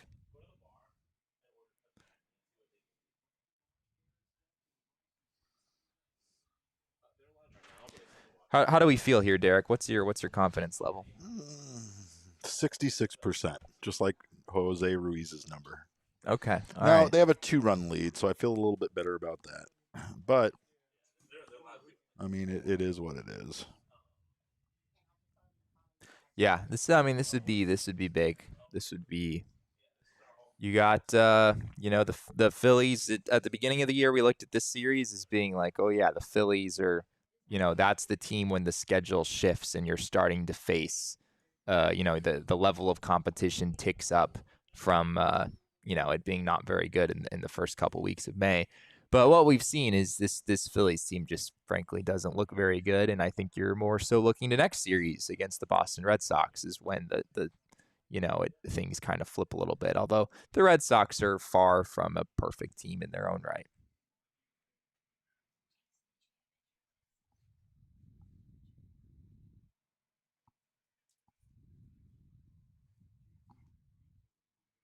You're cheating over here, Derek? Nope. Well, yes.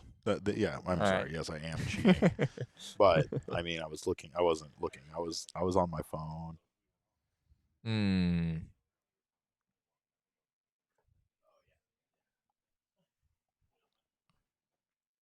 Ooh, little excuse me, swing foul, 1 and 2.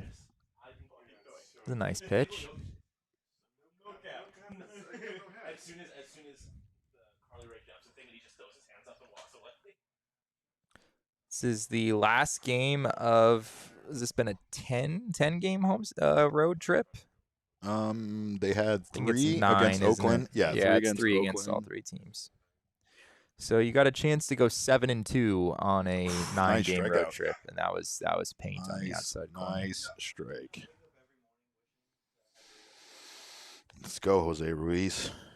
Do you think this infuriates White Sox fans? It would infuriate the hell out of me. Like, I wonder that about Toronto Blue Jays fans when we talk when they see Lourdes Gurriel's name coming up on like the MLB app and he's having the career numbers. He's in the middle of a 16-game career high hitting streak. You got to be a little mad as a Toronto Blue Jays fan. You got to be a little angry at Dalton Varsho, even though it's not his fault. He didn't trade himself to them. Yeah. Don't get me wrong; they just won a game like 20-1 yesterday against the best team in baseball. So I think they're fine right now. But they'll be all right. Jack asked, "Do you know why guys know why Bob Brenly isn't calling any road games this year?" I think he might not be going on the road. Yeah, I think it's sort of the Greg Schulte treatment from recent years, where I don't. Maybe he might travel to the closer L.A., San Diego, stuff like that, maybe Colorado. I feel like he has been on those road trips that we've had so far. So he's not universally not traveling on the road, I don't think. But yeah, I mean, this is a long trip. I mean, Oakland and then all the way across the country to Pittsburgh and Philly. So you can sort of understand. He doesn't get to. It's a nice play by Rivera. 2 outs, Derek. Who's the Tony Two Scoops? Is that what's his name? Is that the guy in Philadelphia that comes sees him about the ice cream? Also kills people. Say this again. Was it Tony Two Scoops? Is that the name of the ice cream man that comes and visits them? So something like that. Oh, was it that I don't know. Oh, thank you, Totri. Totri's back in his spot, you guys. So now my confidence level went up exponentially the minute that Totri arrived over here. Diamondbacks entered today having won 9 of 11, and one of those losses was the bullpen massive blow-up game, right? With the grand slam and the whole thing again in Oakland. So, I mean, they should have swept that series. The D-backs probably should have swept that series. I mean, the only loss that was like, okay, clearly the D-backs deserve to lose this game was the 13-3 clunker in Pittsburgh, which I guess that's just sort of going to happen every now and then. Yeah, absolutely. That one, there's no question. That team, that was just bad. From every aspect, pitching was bad, offense was bad. Yeah, everything was pretty bad that day. This is true. That's crazy. How do you feel about ravioli in a can? By Chef Boyardee. Gets the job done. Yeah. It's a borderline pitch. Stott was not happy about that one. There is Gordon Ramsay, and then there is Chef Boyardee. What about, don't forget about Remy. They're in a different tier. Yeah, the extra innings game in Oakland was that was something. He's not S tier? No. He's the best shot of all time. I haven't seen him roll a fucking can from a grocery store. He was a rat making food. What the fuck are we talking about? It's a cartoon. Yeah, you got nothing. Is Chef Boyardee not a cartoon? No. Like Do you already know what happens, Derek? I know. You I know. No, I'm looking. All right.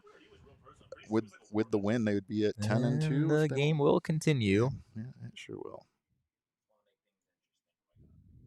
So now things get a little bit sketchier because you've got Trey Turner, who is granted not been a very good hitter at all this season. What do you mean? He's been bad at baseball all year. You're Mr. Do this, Jacob. Yeah, also. Will Smith and I have a rivalry.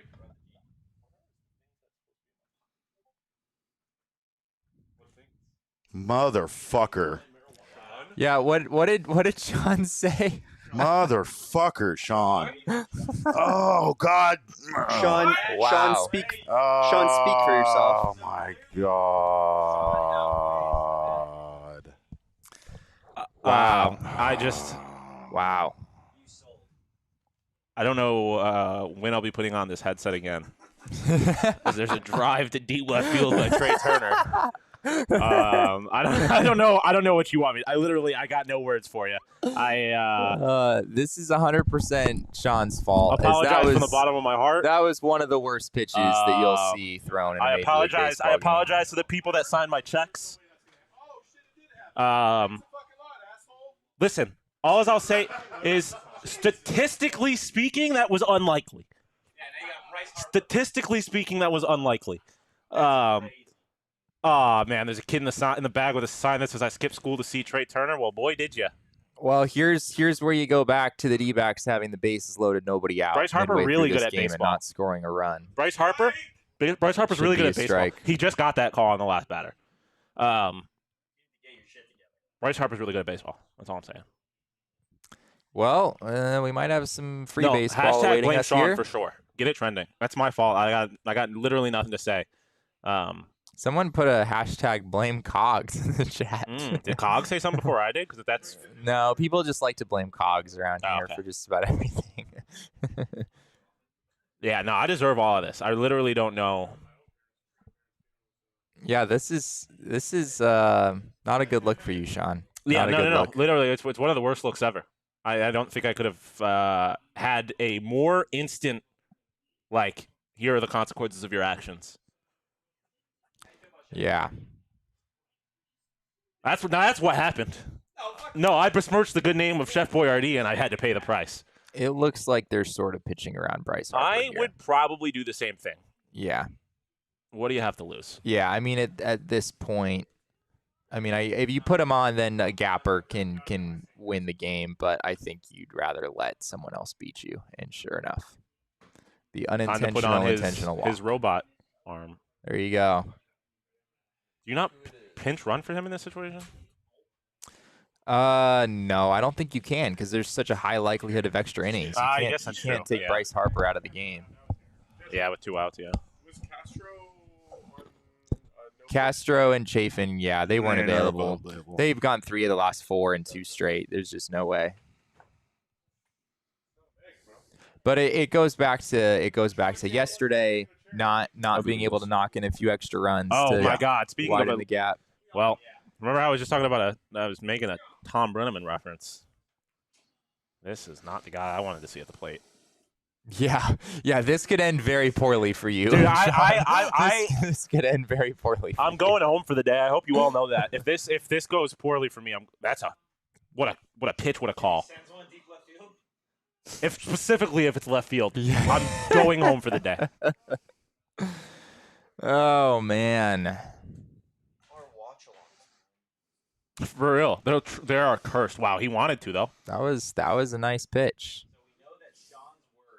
You throw fastballs high and inside. You don't throw curveballs.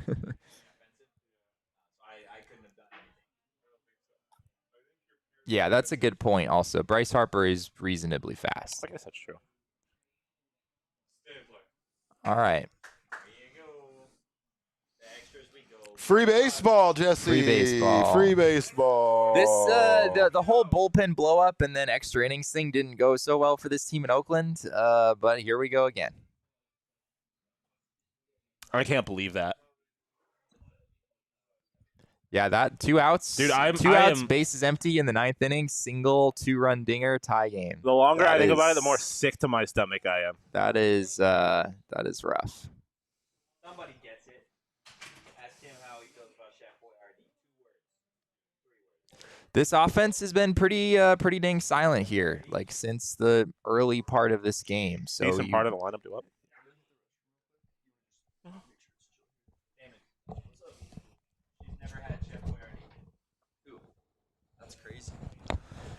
Oh man.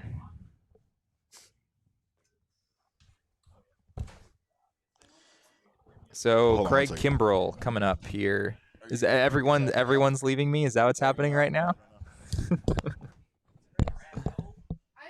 Damon just had to go to the bathroom, so I took over for him. I guess that's acceptable. I guess Damon is allowed one bathroom break every 4 hours.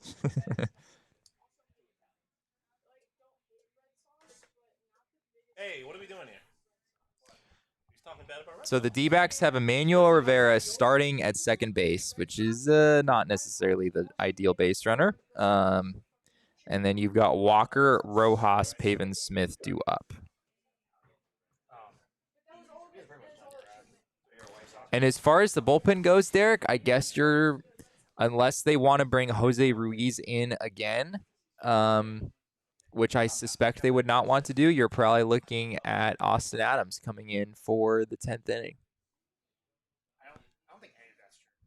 Then you or him? Although it's a little tricky because they don't have that many pitchers. I guess they have Luis Frias back there who could give them some length. Is there a joke I'm missing out on, or is the chat calling for a walk-off as a road team? Yeah, I can't explain that. Okay, yeah, I just wanted to make sure there's no inside jokes that I'm something. aware of. Oh man.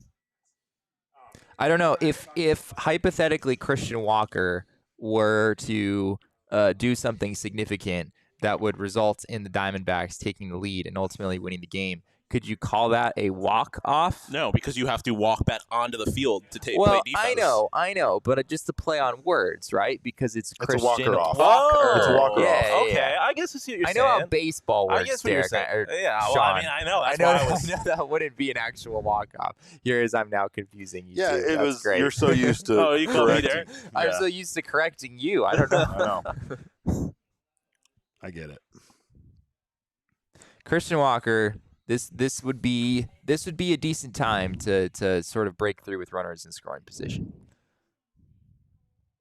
We got ice. Craig Kimbrell is not the pitcher he once was. You do not get to pick the runner on second. It's whoever ended the previous inning at the plate. So Emmanuel Rivera made the last out of the top of the ninth, so he gets placed at second base. Again, Max playing the Yeah, most just dangerous playing of games fucking instead of just fire. pressing the button that's on the TV. That was a 2-0 center cut fastball, and Christian Walker just swung right through it. That big red thing, Max. That's a button?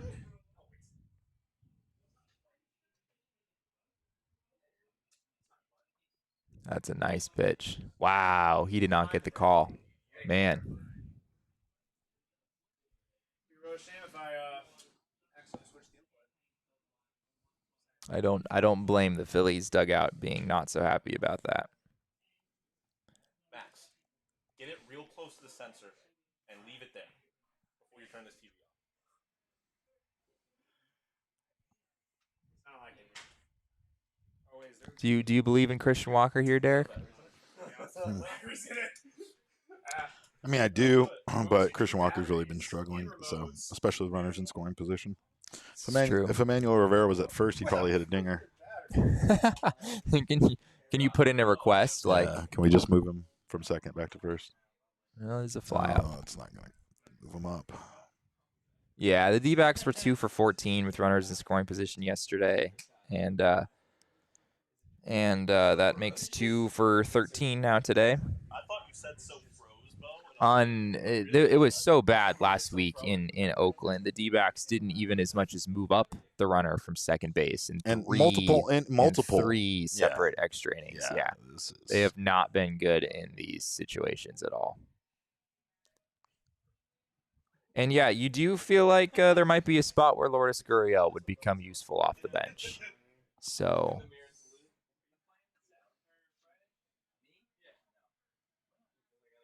a little bit of a low strike one call there.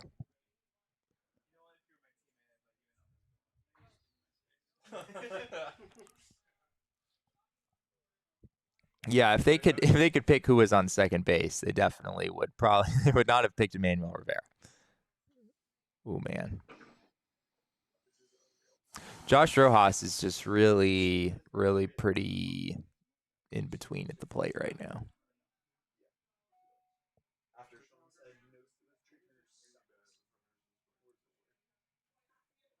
No, it was 100% my fault. I took blame for it. I face the music.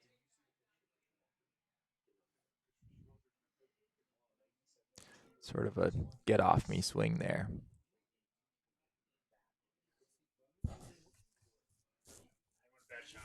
So yesterday and today combined, they are 4 for 27 with runners in scoring position, if I'm doing my math correctly. 2 for 14 yesterday. They 1 for 2 for 13 today? Yeah, 2 for 14 and 2 for 13.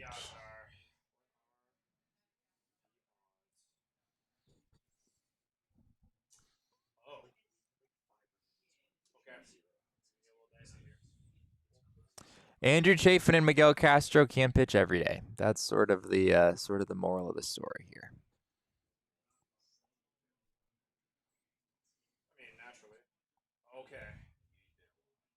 What is happening?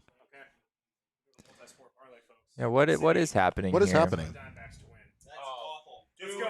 Matt, let's go. What's he doing? Guys, he just bet on the Diamondback. Oh, or are you talking? I thought. No, what is going on? I mean, it didn't even look like he called a violation of any kind.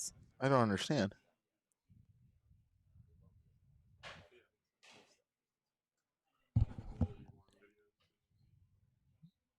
Can anybody in the chat fill us in on what's going on? Because we can't hear. We can't. Ironically, since we're doing the watch along, we can't hear what the broadcast is saying right now. What are they huddled up about? I mean, it didn't appear that any call was actually made. What is yeah, what is happening?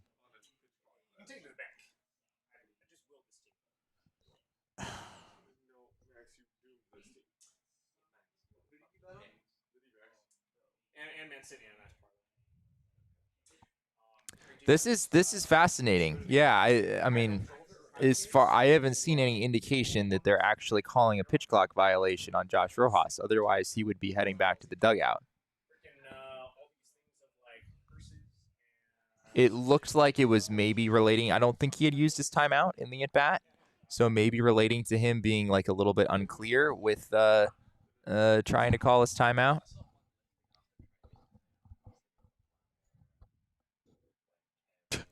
Josh Rojas' face says it all. Whatever the umpire is telling him, Josh Rojas ain't buying it. Let me tell you. Okay. Okay.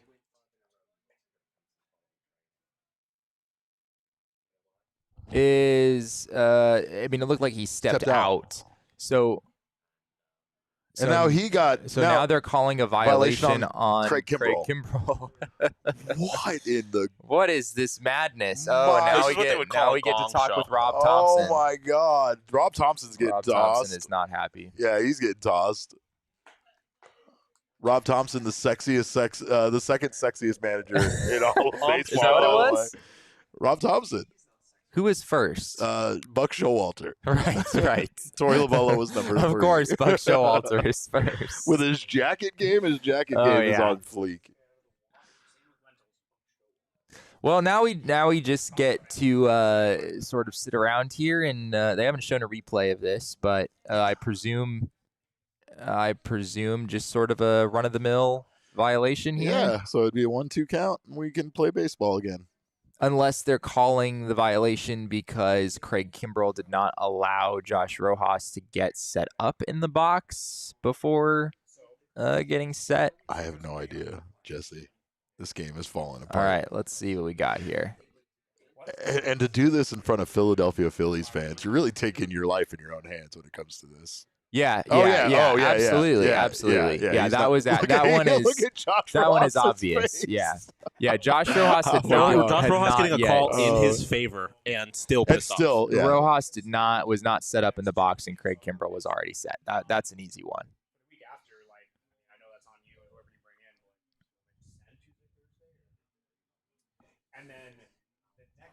You can get rung up pretty quickly, arguing those calls. Major League Baseball has come out very strong on that, so you have to be pretty careful if you're arguing a violation of some sort. Rojas strikes out.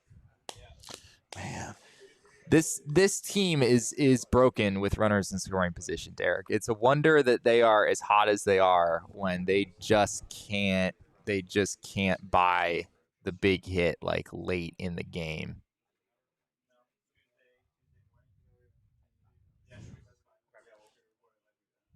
I mean, all you need is a bloop, and that should do it right there.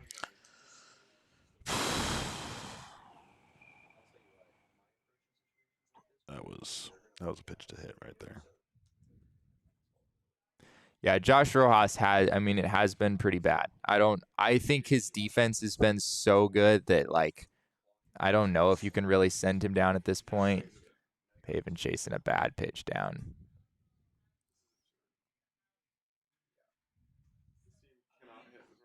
Secret weapon right there.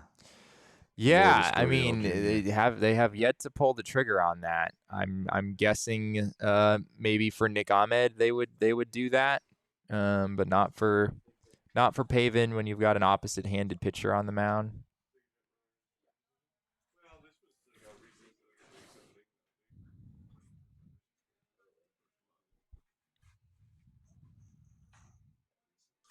Yeah, I'm guessing they're waiting to pinch hit Lourdes for a hitter where the matchup is worse. I mean, this isn't. You don't necessarily love Pavin Smith against Craig Kimbrell, but it's not. You don't feel great about Lourdes against Craig Kimbrell either. No, yeah, it's pretty weird to pinch hit a right-handed hitter when you have a lefty at the plate and there's a right-handed pitcher on the mound. Right. That would be pretty weird. You don't necessarily manage into their strengths. For Yeah. The opposing pitcher for sure. It's a good take.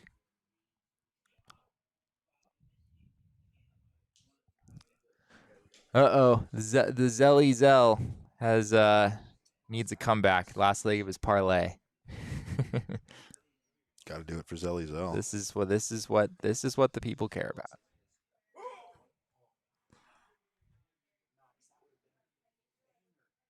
Really would have been. I don't know if that would have been good or bad for the D-backs board. Man, the Phillies have just thrown so much money at this team. Like, it's crazy. Like, Craig Kimbrell's not really that good at this point, but the Phillies are still paying handsomely. Oh man, Pavin Smith hit an absolute shot. That was a nice play. How you doing, Sean? It was a good at bat. He laid off some tough pitches, got the one he wanted, hit a laser just right at someone. But once again, Derek, the D-backs unable to even get the runner to third base in the entire inning, which is pretty rough. I don't want to hear Jesse talk about this in my ears. I would love a pistachio. Thanks, pal. Yeah. I feel like They are shelled. they're shelled. So 2 for 15 with runners in scoring position today. Worse than yesterday. Yeah, it's pretty bad right now. It's just that bases loaded, nobody out spot, Derek. If you get one run across in that spot, then this game is over. Oh, it's like lentils. You can get the microwavable pack at Costco. Here, I'm just gonna leave that here for anyone who wants. Help yourself, please. The offense has really just gone silent too. It is really similar to that Oakland game. The D-backs had like a big, 8-3 lead or something early in that one, and then the offense just kind of went totally silent, and the A's came storming back, and the offense was just never able to figure things out. This feels a lot like that. So the Phillies will have Castellanos at second base. Well, at least he pulls a train.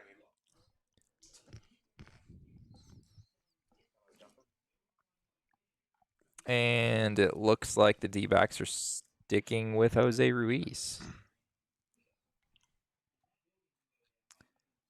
Which I guess, yeah, that's interesting. I mean, Ruiz is well rested, but the guy who gave up the lead, are you going to really leave him in to...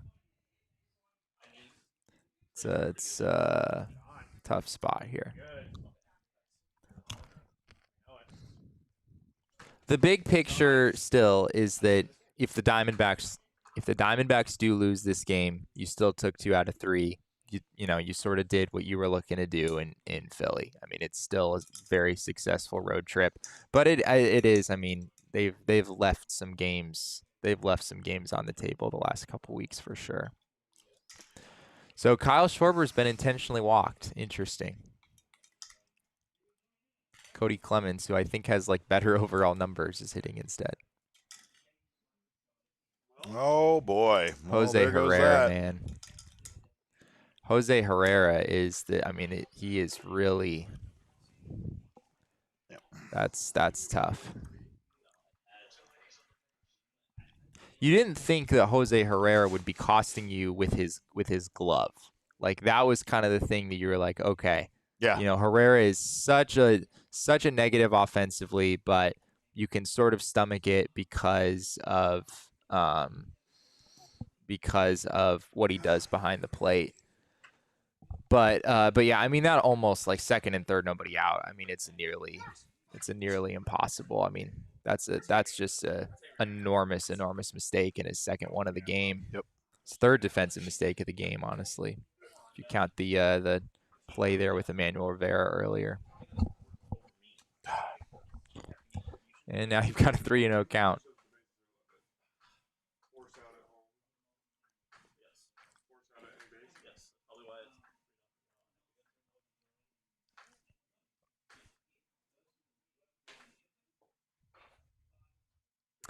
So it's a 4-pitch walk. And well, after first base became open, yes, but no, that wasn't the original. Yeah, that's fair. I mean, yeah, with second and third, nobody out, you might as well just put him on, I guess.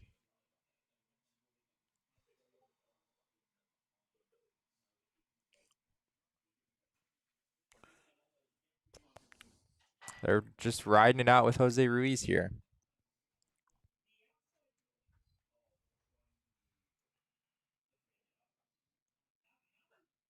For as good as this team has been, the few losses that they've had recently have all just been gut punch losses. They've just been horrible, awful losses, yeah. man. Well, it's because here's the thing: they're losses that the team could have won. Yeah, like totally. That's the thing. Like you're not going to talk about that Pittsburgh Pirates 13-3 loss because that was just a game that they got their ass kicked in and whatever. You didn't need hits with runners in scoring position necessarily. You just needed guys to be able to move runners over, and that's going to do it. Wow, so that is a bad loss. D-backs up 5-0 in the third inning, and the offense goes silent. 1 out away from a sweep. 1 out away, 2 outs, bases empty in the ninth inning, up 5-3. Why did they need to dump water on them? Brandon this one Marsh is entirely on Sean DePaz for everyone at home. Yeah, Sean DePaz. And he's owning up to it too, which is good. Is what we're calling it. But also, Sean DeLoss. I hate watch-alongs, man. Yeah, watch-alongs. And you can see, some of the D-backs. Well, we'll be back for another watch-along next week, you guys. So join us right here. Yeah, we have such a great track record with this that definitely join us next week. Well, we appreciate you guys joining us for this watch-along. We'll get some stats together and see you guys in about 15 minutes for our post-series show. On behalf of Jesse, myself, Damon, Max, his pistachios, Fudge, and stupid Sean DeLoss. We appreciate you guys joining us. DeLoss. And remember, kids, baseball is fun, but it's so much more fun when you don't watch it with Sean.